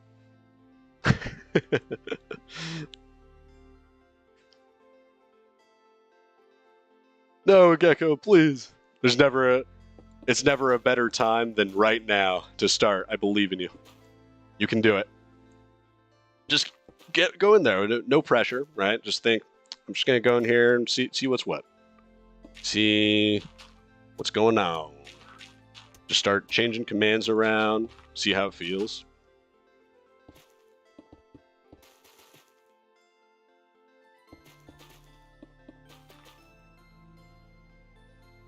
Yeah, so like for this like lowered area, we're gonna have granite mostly in the center, and then we're gonna sort of texture it in a way that implies it's been like brushed, the dirt and stuff has been brushed away. Or not literally brushed away, but I think you guys know what I'm talking about.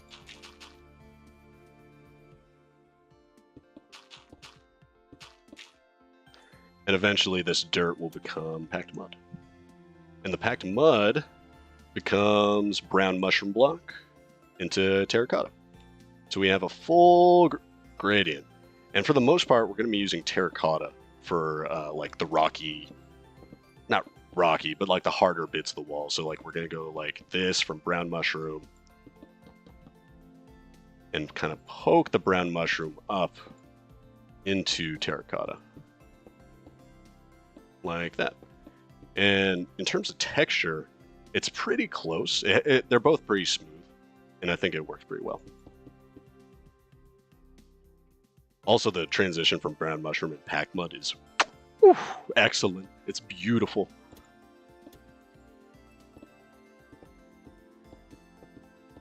And works perfectly for the kind of environment we're building.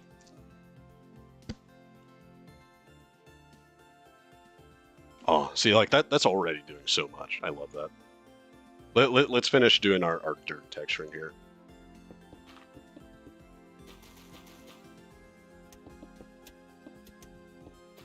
What's everybody building? What kind of builds y'all got going on? I know we got some master builders here.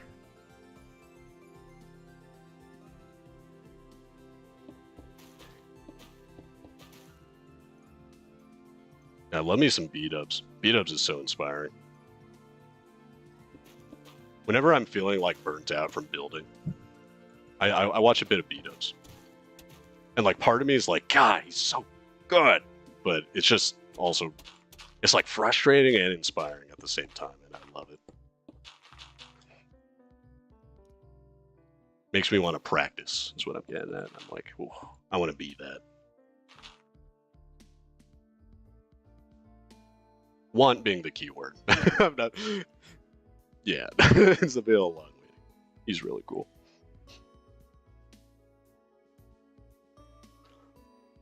I just had a little brain fart one. Okay. Do I like how this cave shape is? I think I do. I'm just reevaluating.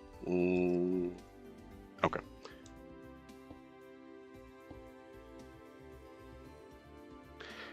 Thanks for stopping by, Dreg. Good luck at work. I believe in you.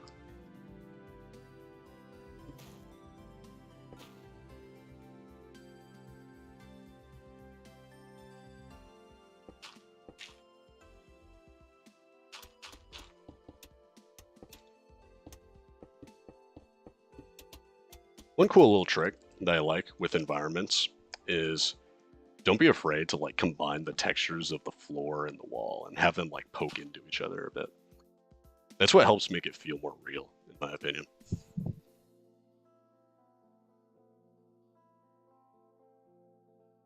Hey, cool, yeah.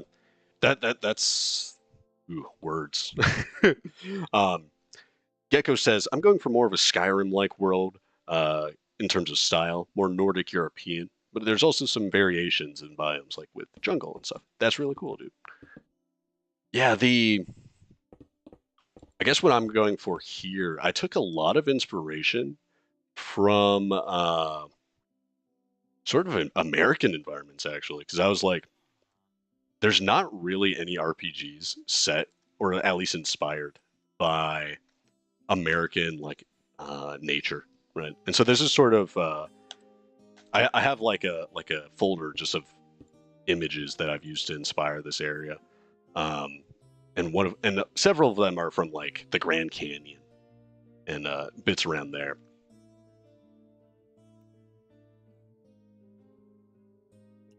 Oh yeah, you're totally right. Red Dead Redemption. I guess I'm more referring to like fantasy worlds, right? Because this is still a fantasy world. You don't really see a lot of fantasy worlds with like American inspirations, yeah. It's mostly everywhere else actually. Like you'll get your Japanese and Chinese inspirations. You'll get your European. There's even a bit of like Russian out there, and Eastern Europe, like Poland. Does Poland count as Eastern Europe? I'm actually, guys. I'm sorry. I'm sorry. I'm gonna stop talking.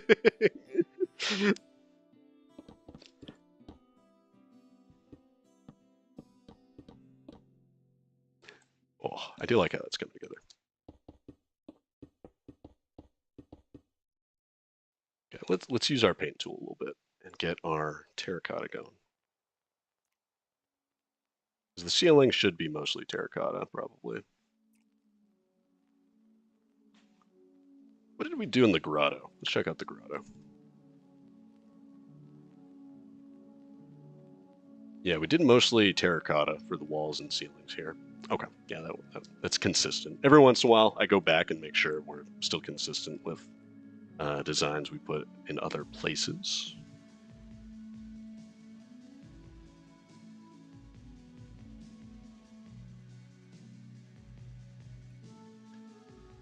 Okay. Yeah, American nature is so beautiful. We have like so many different things. The only thing we don't really have is like tropical jungles. We have like deserts, we have snowy mountains, we have valleys, and it's really beautiful. For those that aren't American, I would recommend coming out and visiting like national parks if you ever get the chance. Yeah, I think you're right, Gecko. I'm just bad with my geography. Ooh, mm, I don't know about that.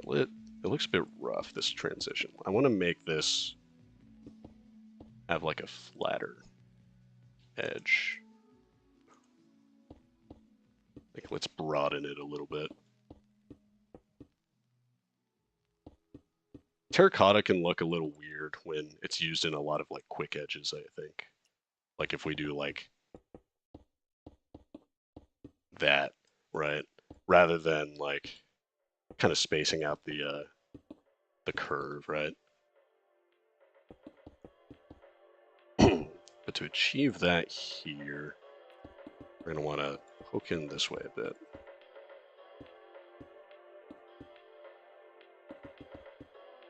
Like that.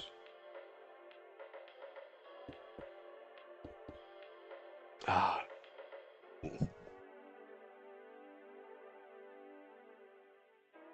Okay. We're not gonna hyperfixate on that. We're gonna keep our texturing going on the ground here.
Uh,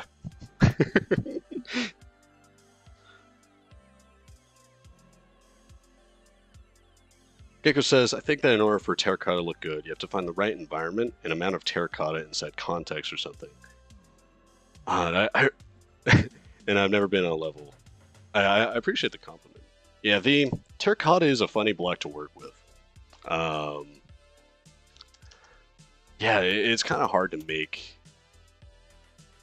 it feel like natural and stuff. Because if you use it like stone and kind of create a bunch of curves and stuff, it doesn't feel right. It has a very smooth, like straight texture. Like it's like very side to side. So it's like we kind of want to use it like this. Sorry, sneeze. Whereas talking about stone, I feel like stone has like the same thing though, but it's like I don't know. Maybe it's just context. Maybe it's just what you were saying. It's just like smoother and like cleaner. That like it feels good when it's not used like that, and when we do have it in straights, like here, like big smooth kind of gradual curves. Less that, but like here. We also have night vision. We also have night vision on, so it's making it look different. It made it look really different. Let's just get a couple goofy little test torches.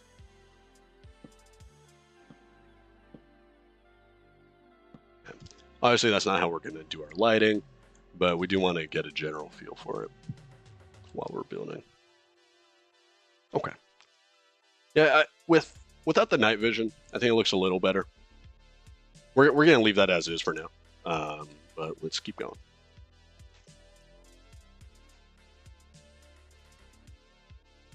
We're making very good progress today. Oh, you know what? Well, I've got you guys here. I want to give you a little treat, little cool preview. So recently, I added a new mob. God, that's so annoying. I'm sure it's annoying for you guys too.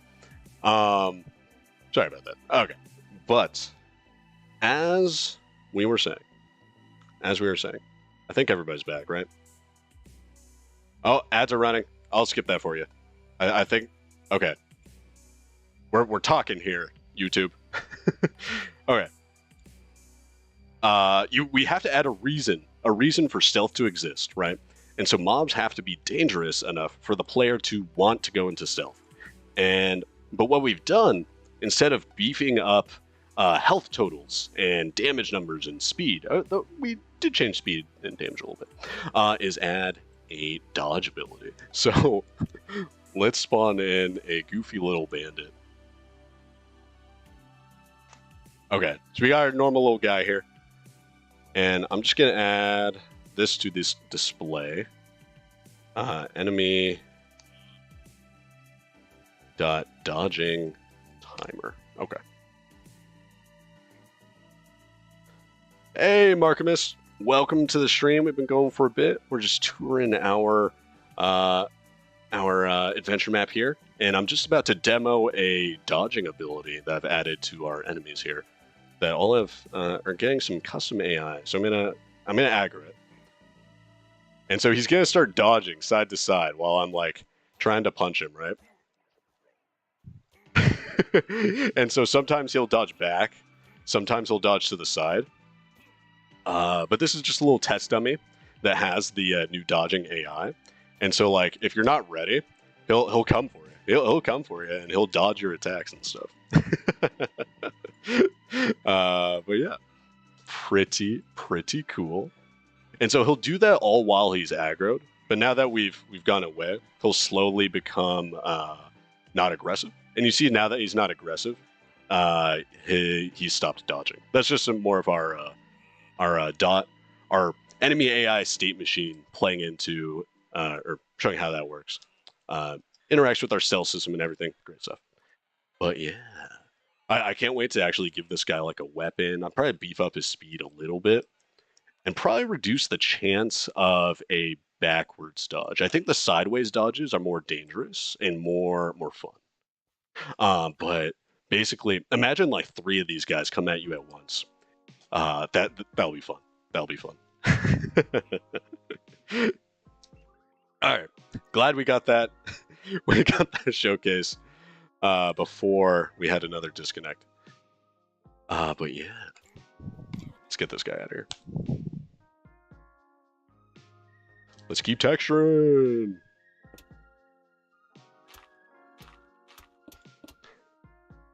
Oh, guys, if you're interested, Markimus, who typed in chat just then, is running a true survival Let's Play. That's pretty cool. And you should definitely check it out if you want to see some true survival gameplay. It doesn't count as a plug if it's not my channel, so it's fine.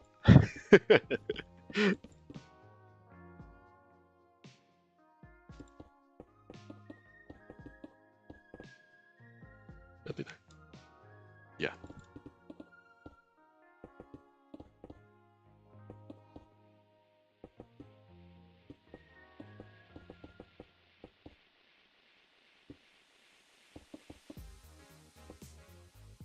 Ooh.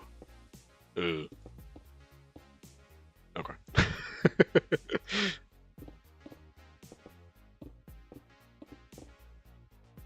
Nice. I like. What's that? Add some more dirt up there. Make it like a little dirt pile. I'm a fan. For these little like blockers that we're adding, we'll probably want make these terracotta, and then maybe blend a bit of brown mushroom.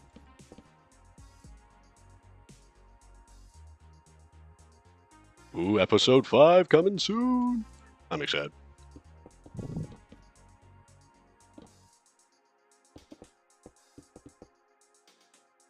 All right. Maybe it's a bit much brown mushroom. Yeah, let's keep that. And then around the base, we don't want to make it look like the block out is coming out of nowhere, right? We'll probably push back our gradient by like a tad right here. And do something like that. So that our like pop-ups are still interacting with our texturing systems. Everything's cohesive. Let's get rid of that rude dirt. That rude dirt. That there. And then let's add packed mud. I mean, brown mushroom block. Sorry, I totally burped. Usually I get to my mute button before this. Y'all are getting some Shrek gameplay here. Oh, I like. All right, we have a bunch of new people coming through. We're going to do another little tour. But don't worry, for the people that have stuck around, it's going to be a quick tour. We're going to be in spectator mode. I'm going to talk fast. Okay. This is the start of the area. Oh, let's... The players going to come out through here during the playtest. See a little thing. Go over this way. First little bandit cave. Encounter. This is what we're working on right now. You're going to unlock a key. Go this way. Go to the hidden grotto. Ooh, skylight. Oh, cool. We'll go this way. Go to the spider's den. Up and around. Up through the grotto. And we got ourselves through the upper canyon trail to the side canyon. Back over here to the beginning, except we're at the upper side. And then over here. all right, I'm losing breath. Jesus. Okay. Yeah, we're going to Big Rock. Big Rock. Big Rock. We have the Death Realm. The Death Realm is what we started working on today. And it's this really cool, like, surreal area that we've been putting together. And essentially, when the player dies, they'll be brought here, and they have a chance to redeem themselves with a challenge. We'll be able to walk to the center. Big Rock in the big ball. True. There'll be an NPC here that we can talk to. And basically, the NPC will give us a challenge. If we complete the challenge and succeed, we'll restore a lot of our progress from dying. But if we fail the challenge, we'll be set a bit farther back to a further checkpoint. And so what we were doing earlier in stream was building out these side like cones, these little spires. and just kind of pointing and like framing our centerpiece boulder here. And this area has a lot of implications for the lore and just the story, so I won't say too much. But basically, there's something in here with you, and it's gonna be cool. Oh, and look at this. These are like stretched out sculk sensor block displays that we were working on with Chad earlier. It was not my idea. You guys are amazing. And it looks great. It just added like a little bit of foliage to like our void area. And yeah, I'm really proud of this whole area. It's looking fantastic. Yeah, the dome we built with Axiom. There's a little goofy little shape tool. If we go to cone, that's how we got those cones. We did a little bit of manual editing to integrate it with the wall and the floor a bit more and texture it. And then, yeah, so if I can make a little sphere here. I can change how big it is by control clicking and start typing. And I can also make it hollow like that, kind of like our dome here. But we'll delete that. And we're looking really cool. I'm super, super excited for this area. This area is going to be really awesome. But let's get on back to Bandit Cave 1. Can we get some hype for Bandit Cave 1? Yeah.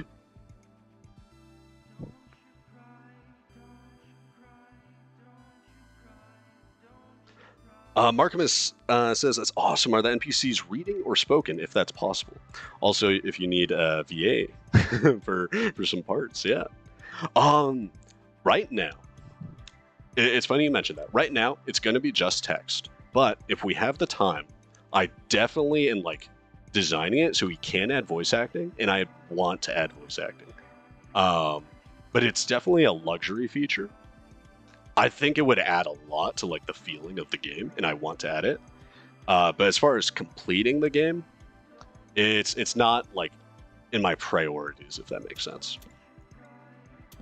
But I'm definitely down, and like I'll probably have like some auditions, some public auditions, if you're interested,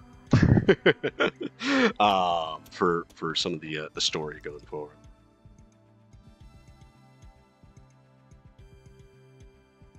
Okay, I like this area. Bandit Camp 1! Yeah!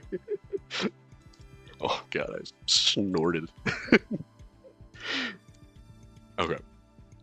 You know what? Water break. We've been streaming for a while. I want to keep going. We got to make sure to hydrate.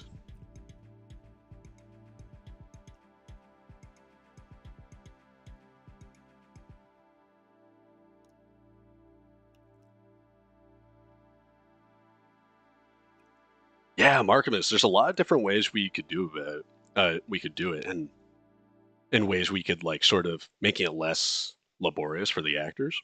For example, we could do like there's that like kind of pretty common RPG thing where like when you have a bunch of dialogue come up, you have like a base response that kind of represents the emotion of what they're saying. So like you have like your paragraph, but then the voice actor just says, "Hey," right?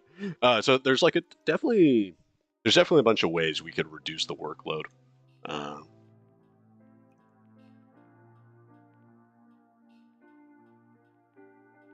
Yeah, they can be really expensive. That's another thing that's sort of preventing me, or like giving me pause about the idea.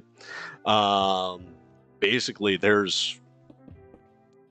I would want to probably try to pay the voice actors because I want to give the people the good stuff, right? So what's left after that? AI. I don't really want to do AI. And I guess I could voice act myself or something, right? But yeah, problem for down the line is basically where I'm thinking with that. Is we definitely don't have the funds to pay for a whole cast. But we'll see. We'll see.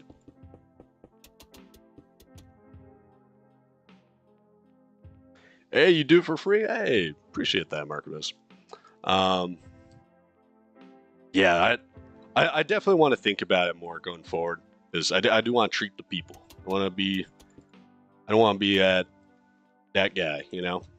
But if it comes to the point and it's like we're in a good spot and like we do have like a decent cast of people that are fine with being volunteers, maybe. But that's all in the future. I'm not gonna think about it too hard. We need to finish the game. Finish the game.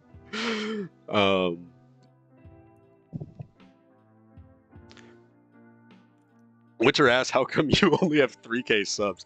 You can't just ask somebody why they only have 3K subs.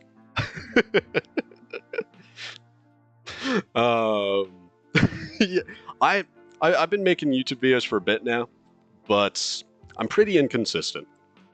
I've had like a general goal of at least one video per month at a rate of one video per month per year, so like 12 videos per year, and I've held true to that.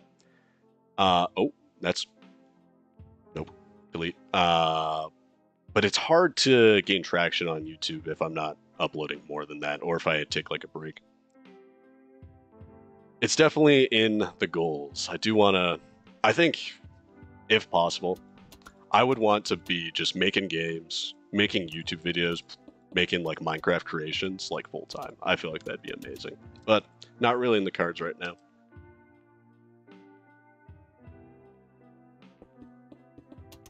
But don't worry, I'd be doing it regardless of if we're full time or not, just because it's fun and I like making stuff. If I weren't making stuff, I wouldn't be having fun.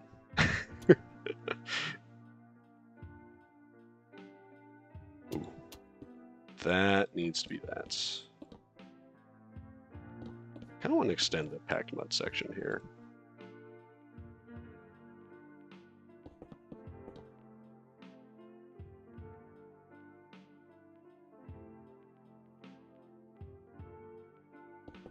What if we expanded the packed mud into the roof, actually? Yeah, I think that having bits of that is fine. Kind of like a wave, right? Yeah, fully paid cast is not really feasible at this time.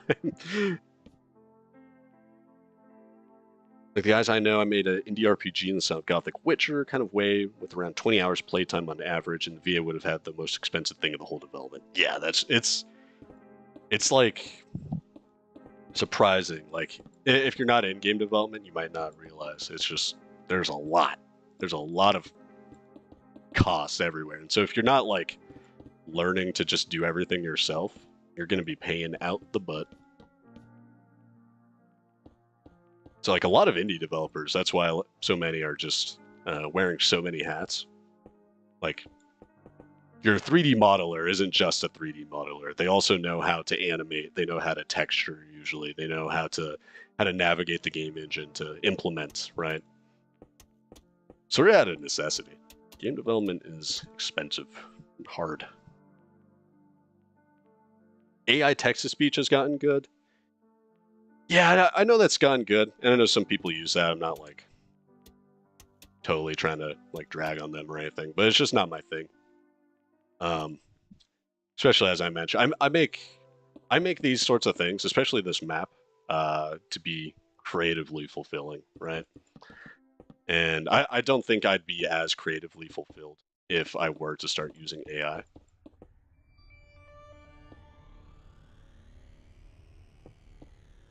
Let's extend that. Let's make like a little pillar. I like that. Okay. This is coming together. Once we finish texturing, we'll probably start doing lighting. We'll have to start thinking about lighting. How we want to block that out.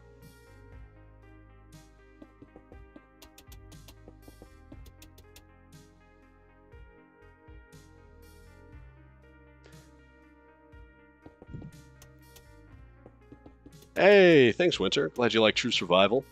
For those of you that don't know, True Survival is coming up on its 4-year anniversary, and we do have some big plans for that, and some of it has already been shown. We did the wiki is completely updated and overhauled on GitHub.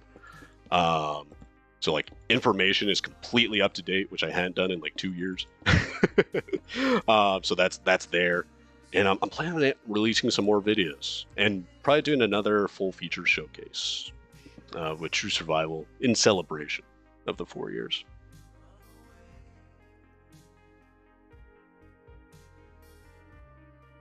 As impressive as AI is, I think you can't beat good old-fashioned human work. Yeah, and it just like feels good, right? It's like it's more impressive. It's like more immersive. I feel like when you learn something's AI, even if okay, we're back. We're back. That was a quick one. That was a quicker one. we're getting quicker. I swear. My internet is not built for this, guys. But we're making it work. We're back. I don't know how much I cut off there, but yeah, to some, I definitely prefer human creativity over AI.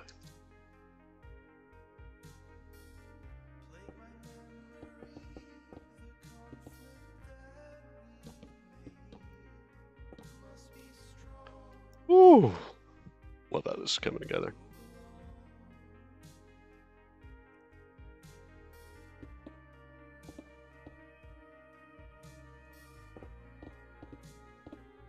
Oh, Markimus, I started watching your Minecraft. I'm still on, I think, episode 2.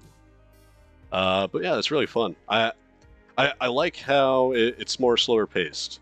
There are other Minecraft YouTubers that sort of just like in 5 minutes they're already like level 30 and like doing like crazy dungeons and stuff. And as somebody who's still like, I think I'm barely level 73. It'd be like spoilers if whenever I watch like one that's like zooming through progression. That's been something I've been enjoying.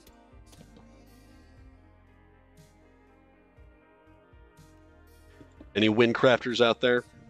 Windcraft's really cool. If you're unaware, Windcraft is a MMORPG Minecraft server that you can just log into with a vanilla client and play like a high fantasy Minecraft MMO, which is really cool. It's extremely well done as well. Super props to them. Okay, around the sort of dripstone spire, I think we're going to use probably granite for the most part. We're still going to want to do our gradient convention here, though, at the bottom, closer to the dirt. And then we're going to want some of the dripstone to kind of drip into the granite. Oh, jokes. Okay, and a bit of dirt.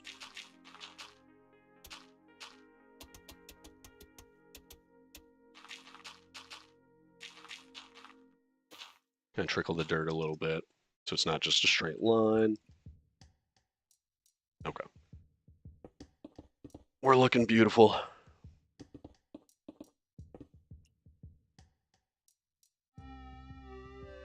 Let's add a couple more bits of dripstone here.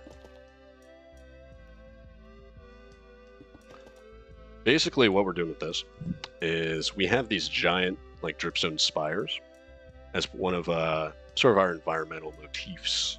It's a fancy word for something we're gonna poke and just kind of place in places. Basically, we're just kind of making that apparent in an underground cave setting. So even though we can't see the whole spire, the player knows there's like a spire here. If that makes sense.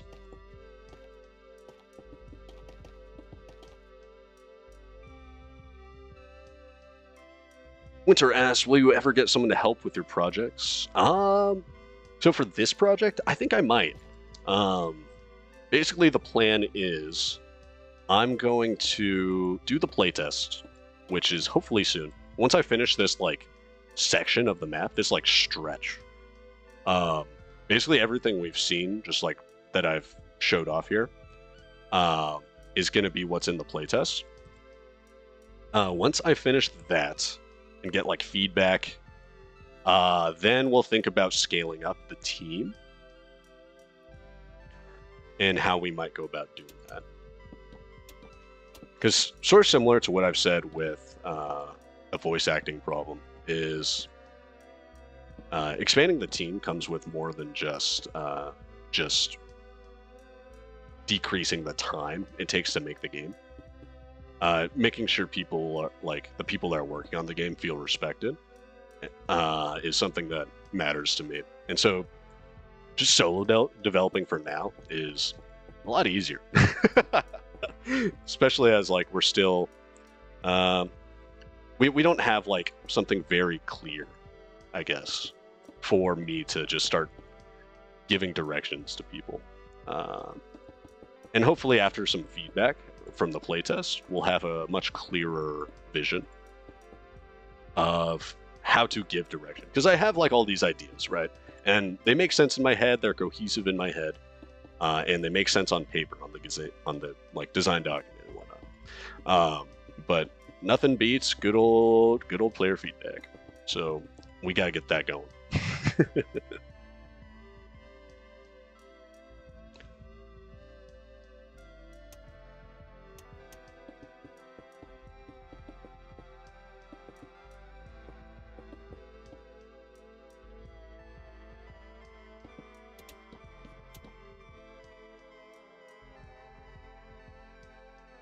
It's beautiful. Let's get another couple torches down over here. I know we have night vision. I'm gonna clear it in right now. Okay. So yeah, we're just trying to see what it might look like. We're gonna do the lighting differently than this, but get an idea. How we feeling? This is going great.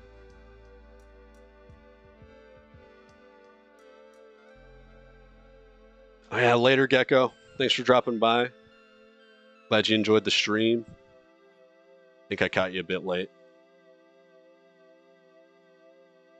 Okay. Very, very nice. Did we disconnect? I don't think we did. Dead stream. Hello, hello. Are we here? People are here. Okay, I think we're good. I think we're chilling. For now. Oh, oh nice. Look at this, guys. Since we have systems for our gradient, it just kind of touches to the other like granite section so perfectly. Oh, love it, love it.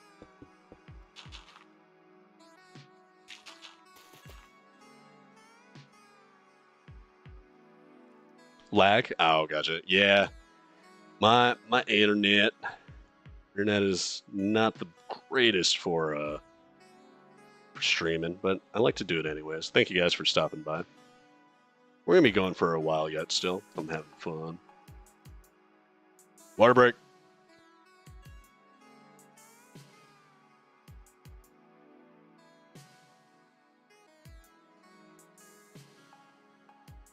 Okay. Guess we'll just keep extending our texturing. We had some new people join. How we all feeling? How's everybody doing today, tonight, whatever time zone you might be relaxing in?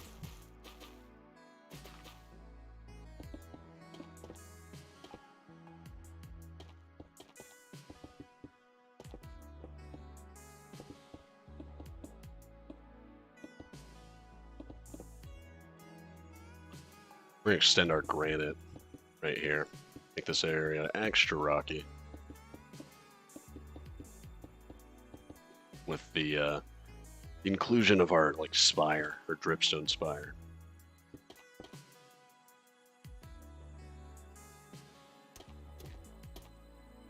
Just kind of trickle it everywhere. Make the spire feel big. Love it. Okay. My brain just farted because I totally textured that, but I was going to replace it. I was like, I just got very confused for a second. Okay, there we go.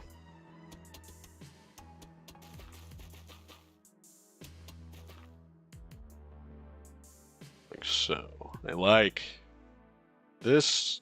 Looks strange. We need to fix that. Let's bring that out.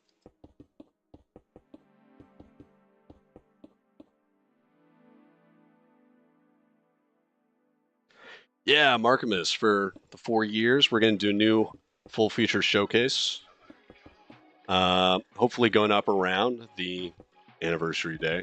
Yeah, we haven't had one of those in quite a long time. And so a lot of the, at least in the video format, a lot of the information is out of date. Or not up to date. And so we're gonna get that fixed. We're gonna get that moving. Pretty excited for it. As much work as updating to 1.20.5 was, it was also a ton of fun because it got like a ton of new features. I got chances to like rewrite a bunch of systems that have been in true survival for way too long. And yeah, it was just a great chance to rewrite a bunch of things from the ground up.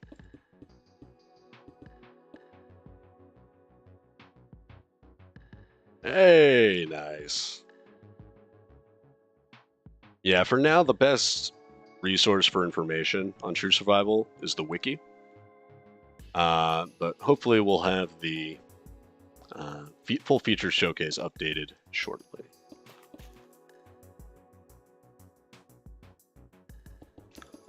Let's extend our rooted dirt around the spire.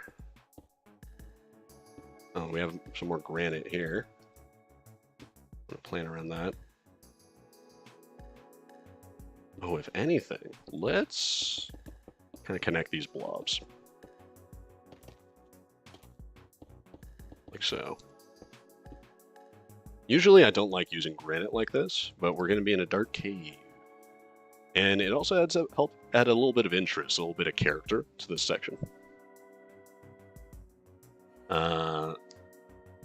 Let's just take a look. Effect clear.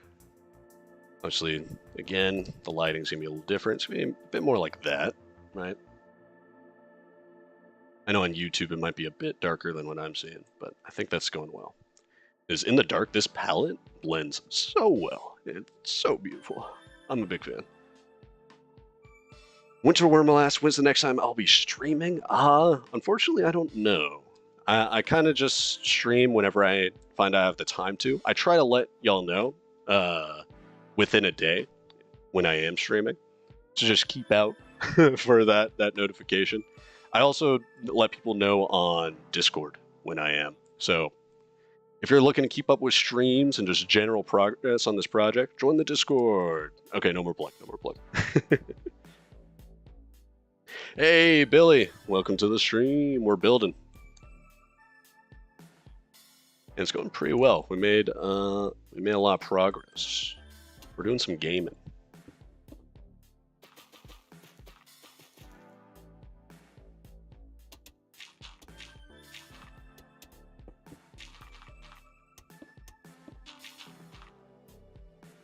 There we go. I like that.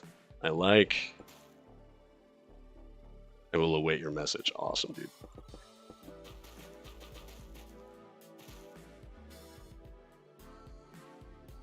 Yeah, I do want to stream more, especially as we're getting to the... We're very close to finishing the playtest content up.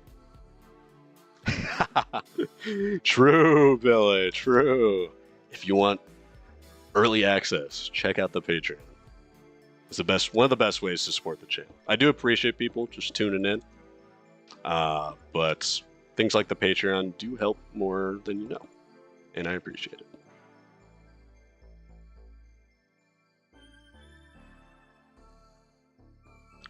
I lost my rude dirt.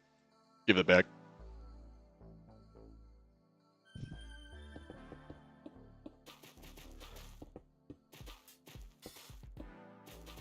Let's pile up some dirt.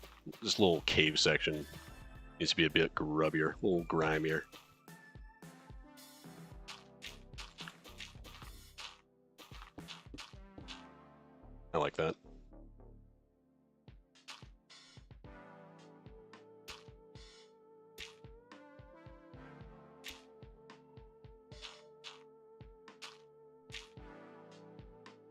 want to make it look like the dirt is like piling up against the wall and not is the wall. So that's why we're gonna that like that. Sounds good, Billy. I'll see you in a bit. We've been streaming for almost 3 hours now. Hopefully we'll be going for a bit longer. I do want to keep going. I'm having a lot of fun. Mostly just kind of seeing how my internet handles it. I don't want to lose my voice either. We've been talking a lot as well.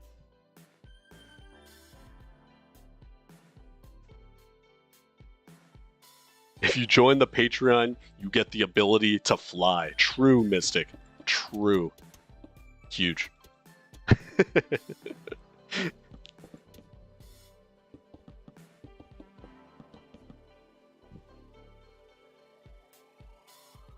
What are your thoughts on some of the darker areas having some soul soil? I do like that. I have that. I'm the spectator.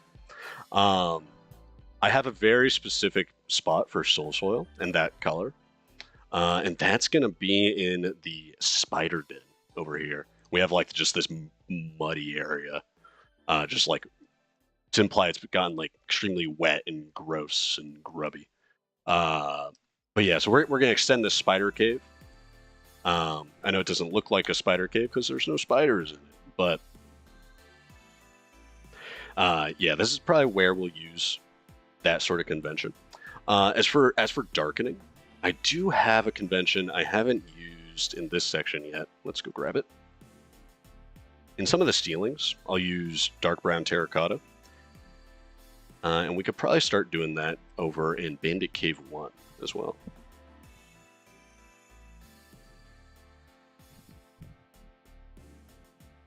Nice. Welcome to the Discord, Winter.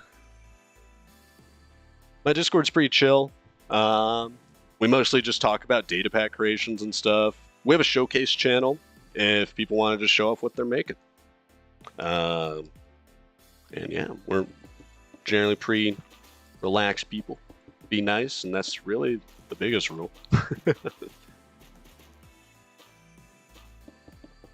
For any interested. Oh, now let's keep that open. And let's widen that a tad. Yeah, nice. Also, we'll kind of want to trickle the dirt into this packed mud section a bit more. This packed mud looks very by itself.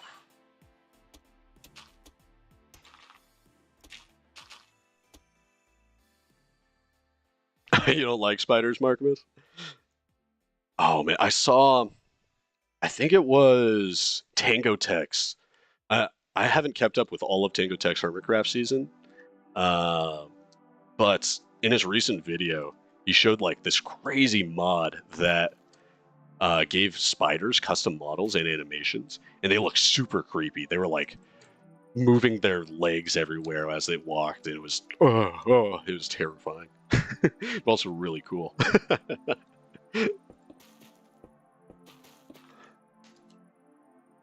I might end up picking that up just for fun. It might be fresh animations, I'm not sure.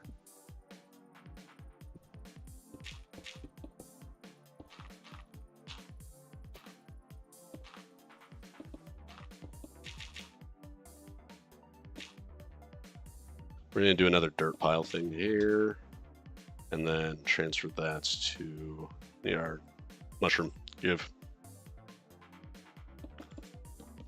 Our rockier wall face here.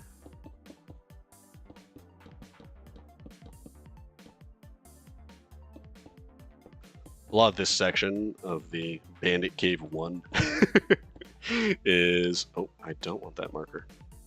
Oh god, that's like the one thing that's kind of wacky about Axiom. I accidentally clicked on this marker. Honestly, it's probably fine there. Yeah, okay.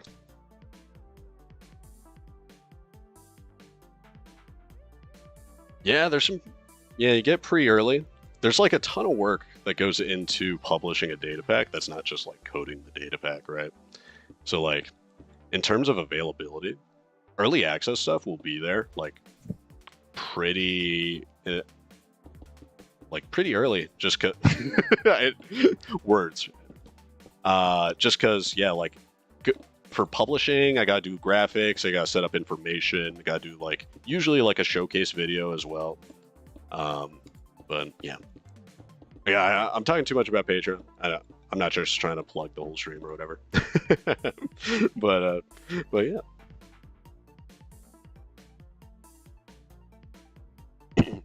Yeah, Billy, it was like a pretty unstable version. I am still considering the current version of 1.20.5/6 True Survival as a beta. If you go to Modrinth, it's still labeled as such. Just because there are so many changes that it's hard to account for everything, and I'm still finding bugs here and there. And to clarify, I mean like a public beta. It's on Modrinth. And I'm hoping to, after a couple weeks, if no more bug reports come in, we'll be updating to 1.21 as well. True Survival!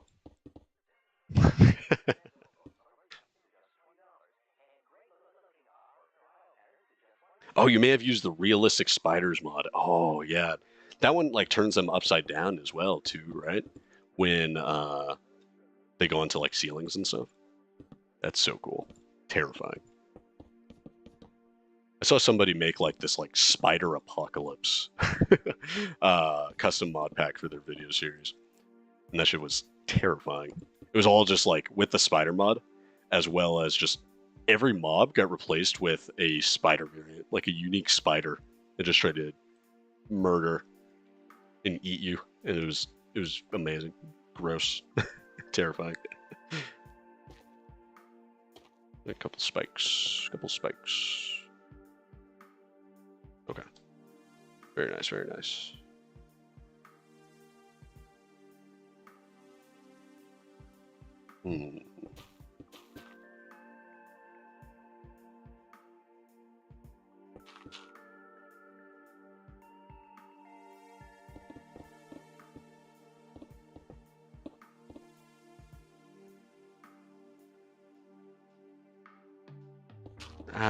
Let's do this. In some cases where the gradient would be shifting too quickly, I think it's pretty fine if we just go to our wall material, because we can kind of act as if it's just getting imposed into the other material. Oh no, yeah. God, spiders are so scary. They're really fun. If like a fantasy game doesn't have spiders, I'm like, what are you doing? What are you doing? Come on. Get your shit together. Yeah, I turned Boston. I turned New Yorker. Boston is not New York.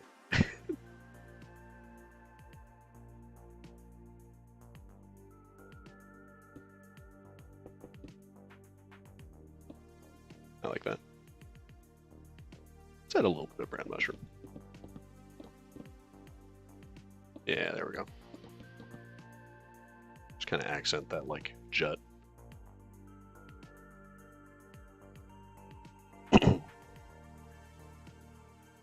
Speaking of Spider Queens in True Survival, I've been upgraded. Yeah. The scale attribute is so cool. Scale attribute is so sick. Oh my god. You know, I realized somebody earlier totally asked about weapons, and I didn't respond to them. I totally forgot. But our main weapon for the moment, we'll probably add a couple more, at least, right? Is this copper flintlock pistol. It has a very unique mechanic. The copper flintlock is very strong. It'll kill most anything, but it'll also interact with all our interactables. So if we were to get ourselves a bee nest.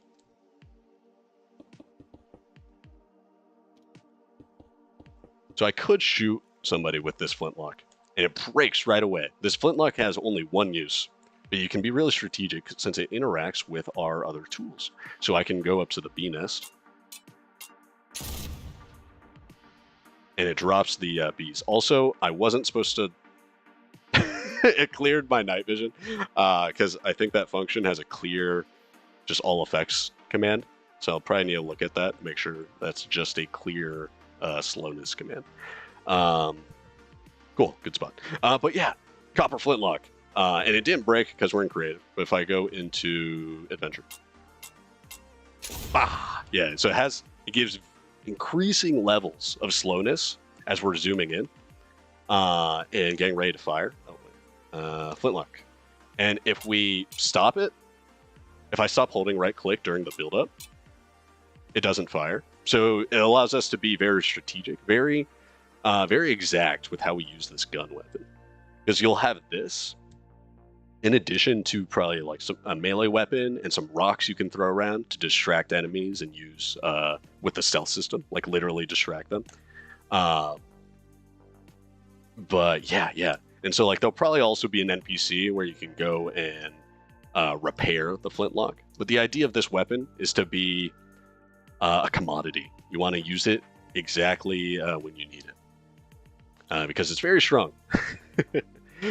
For example, if I were to spawn in our generic melee bandit guy, we can just go ahead and one-shot him. But if there's multiple, we're going to want to be careful, right? Because if we spend our shot on him, others are going to come for us, right?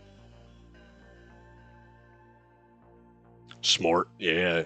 It's cool. I'm a big fan. Like, the effects of it, it's probably one of my best models as well. Like, I'm not the best, like, texture artist or 3D modeler, but this came out pretty nicely. It looks super unique. It uses the world building. It makes sense that it breaks because it's made of copper. Love it. This reminds me I should get back to working on my own project. Hey! Yeah, dude. Get moving. I'm going at like a snail's pace. If I end up beating you, ooh, be a sad day.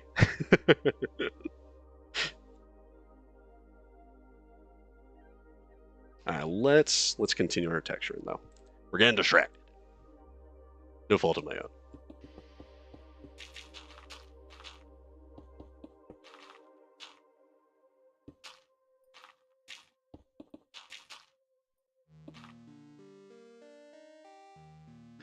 Hey, thanks for dropping in, Markimus. See you later. We need pack mud. There's.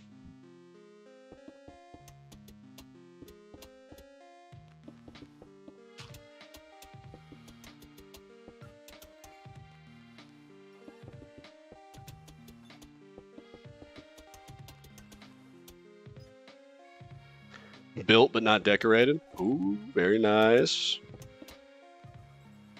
Come along pretty well then, it sounds like.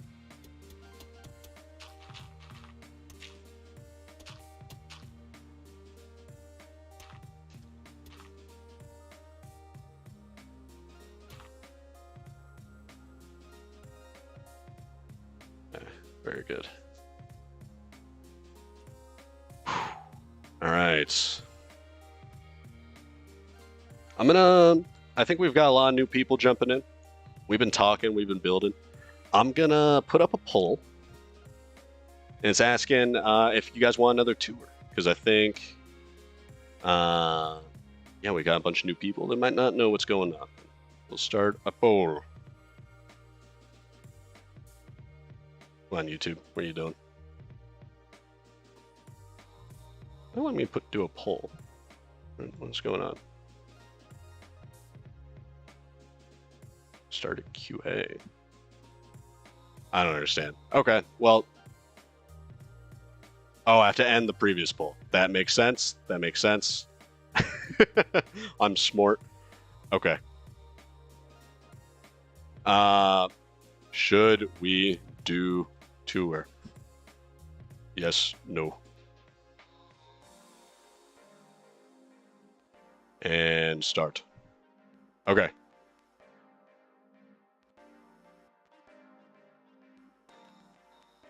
I'll put in my own vote, because why not? There we go. Billy asks, how come you aren't using Axiom's replace tool? Well, I just kind of like it. Just kind of fun.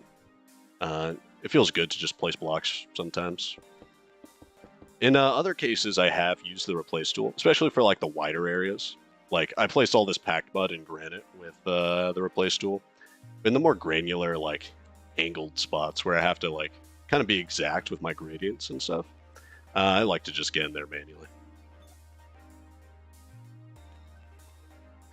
Okay, let's keep going. Let's keep schmaluvin'.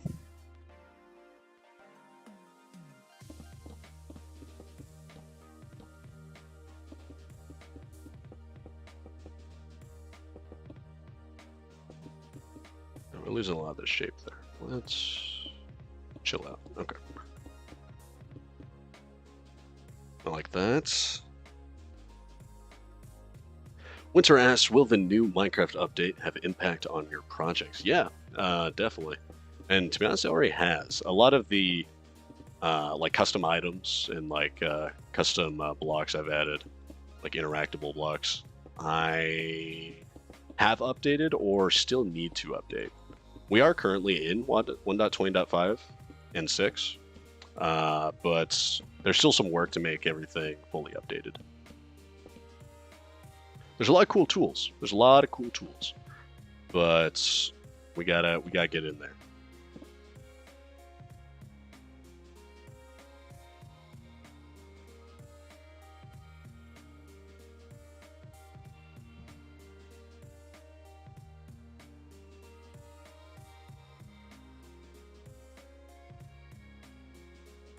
Oh yeah, wait, Billy, you're totally right. There's the just fast like replace, right? Replace mode. That's a lot. Honestly, I forgot about that. Yeah, I should just do that. Thank you.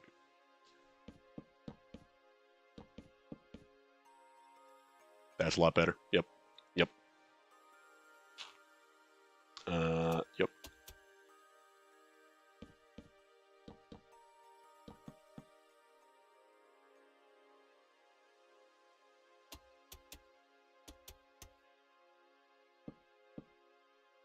There we go.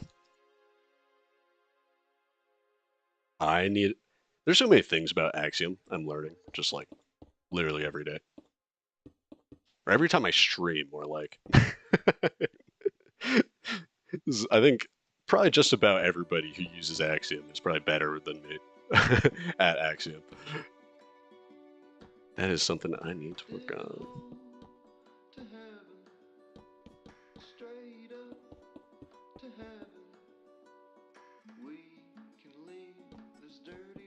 Oh, look at that. We can just hold right click. Oh, so beautiful.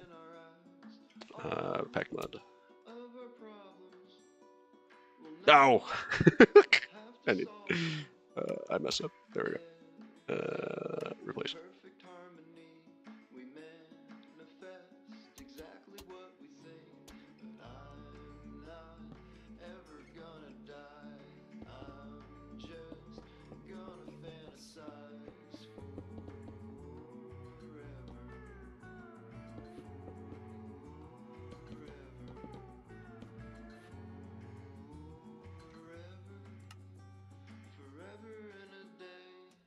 What did I just turn off? Bulldozer? I want that. Big.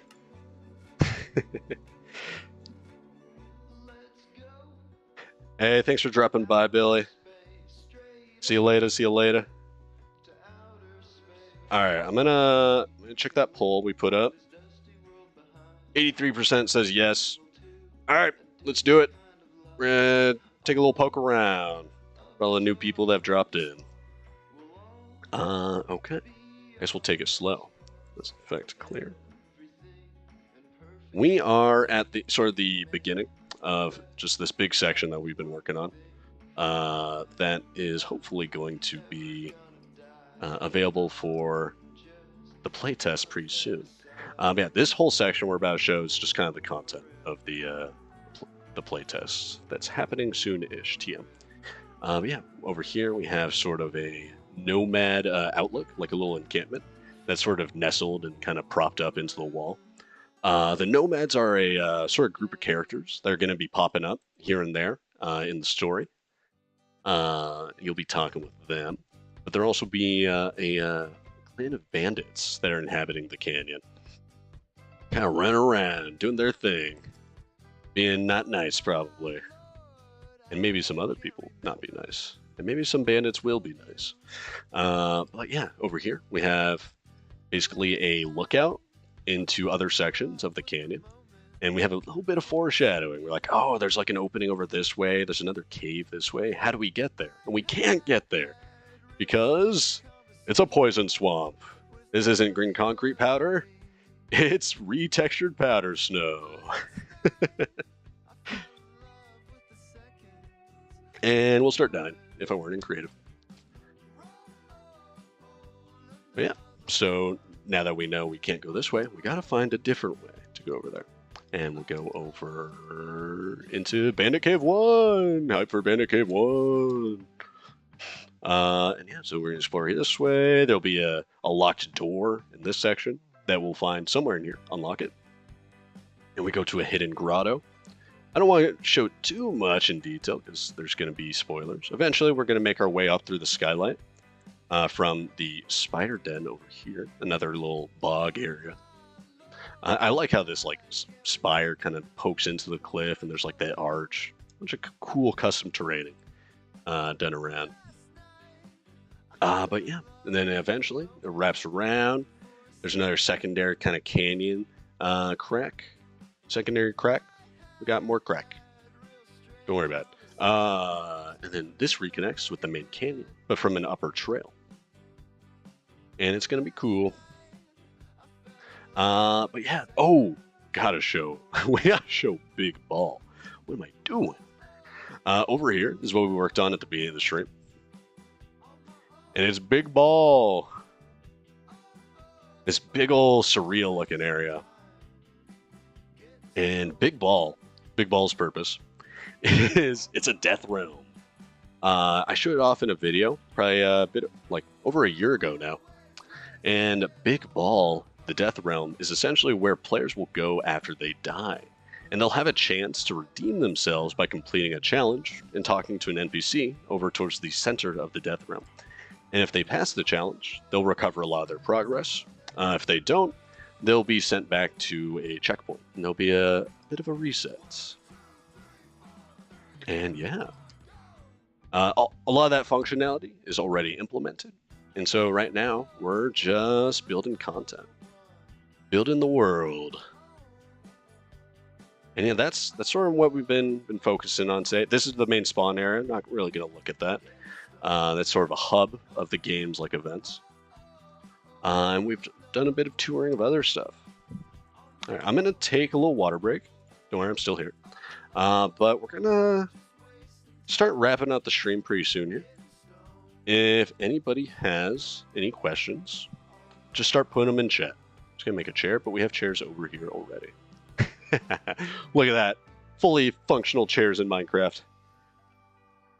All right, hydration break. Answer some questions maybe. Just read the chat a little bit. And we're probably going to start wrapping down. Wrapping up. That's weird.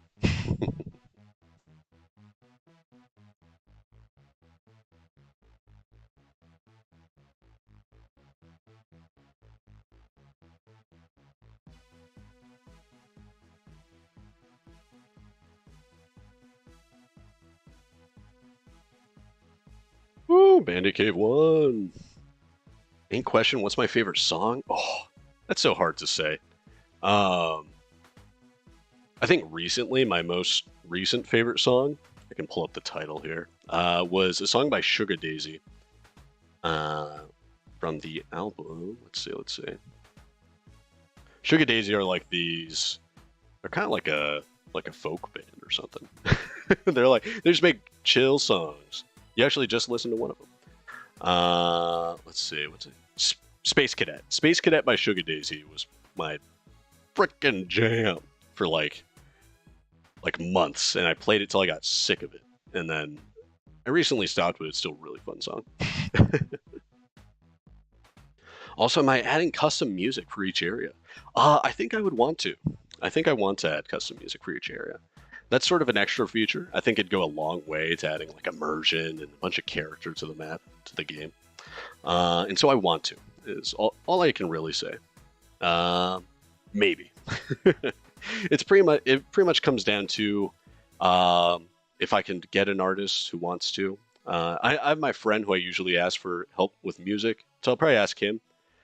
But you know, I think we're just gonna focus on building content. When we get there, right? Will there be Easter eggs or hidden weapons? Ooh, definitely. I love Easter eggs, and I love just like hidden things and secrets. There's gonna be a lot of that. In fact, there already is a lot of that. And I really want to show you guys just because it'd be fun, but it also remove fun for when the game's released. So I kind of don't want to. But to answer your question, yeah, there'll be a lot of secrets, a lot of Easter eggs. It's gonna be fun. That's like one of my favorite little nuggets of mystery. Secret chests, secret rooms, a cave wall that collapses and there's something behind it. Secret waterfall room. And all that fun stuff. Preferably with like custom animations and stuff to reveal it. Oh, it'll be fun. Alright. Okay, I think that's gonna be it for the stream, everybody. I'm starting to lose my voice a bit. I don't want to go for too long. Whenever I'm streaming, I'm talking really fast. If I want to stream again soon, I want to make sure I'm not damaging my voice. We made a ton of good progress today. We textured and added a ton of detail to Big Ball. Bandit Cave 1 is almost done. Bandit Cave 1, let's go! Yeah, winter. But yeah, I'm pretty proud of what we've done today. Hopefully we'll be streaming again soon. Go to the Discord if you want to keep up with that. Check out the videos, all that nonsense. Thank you all for watching. Thank you all for tuning in. My name has been Devon, and I will catch you next time. Bye-bye.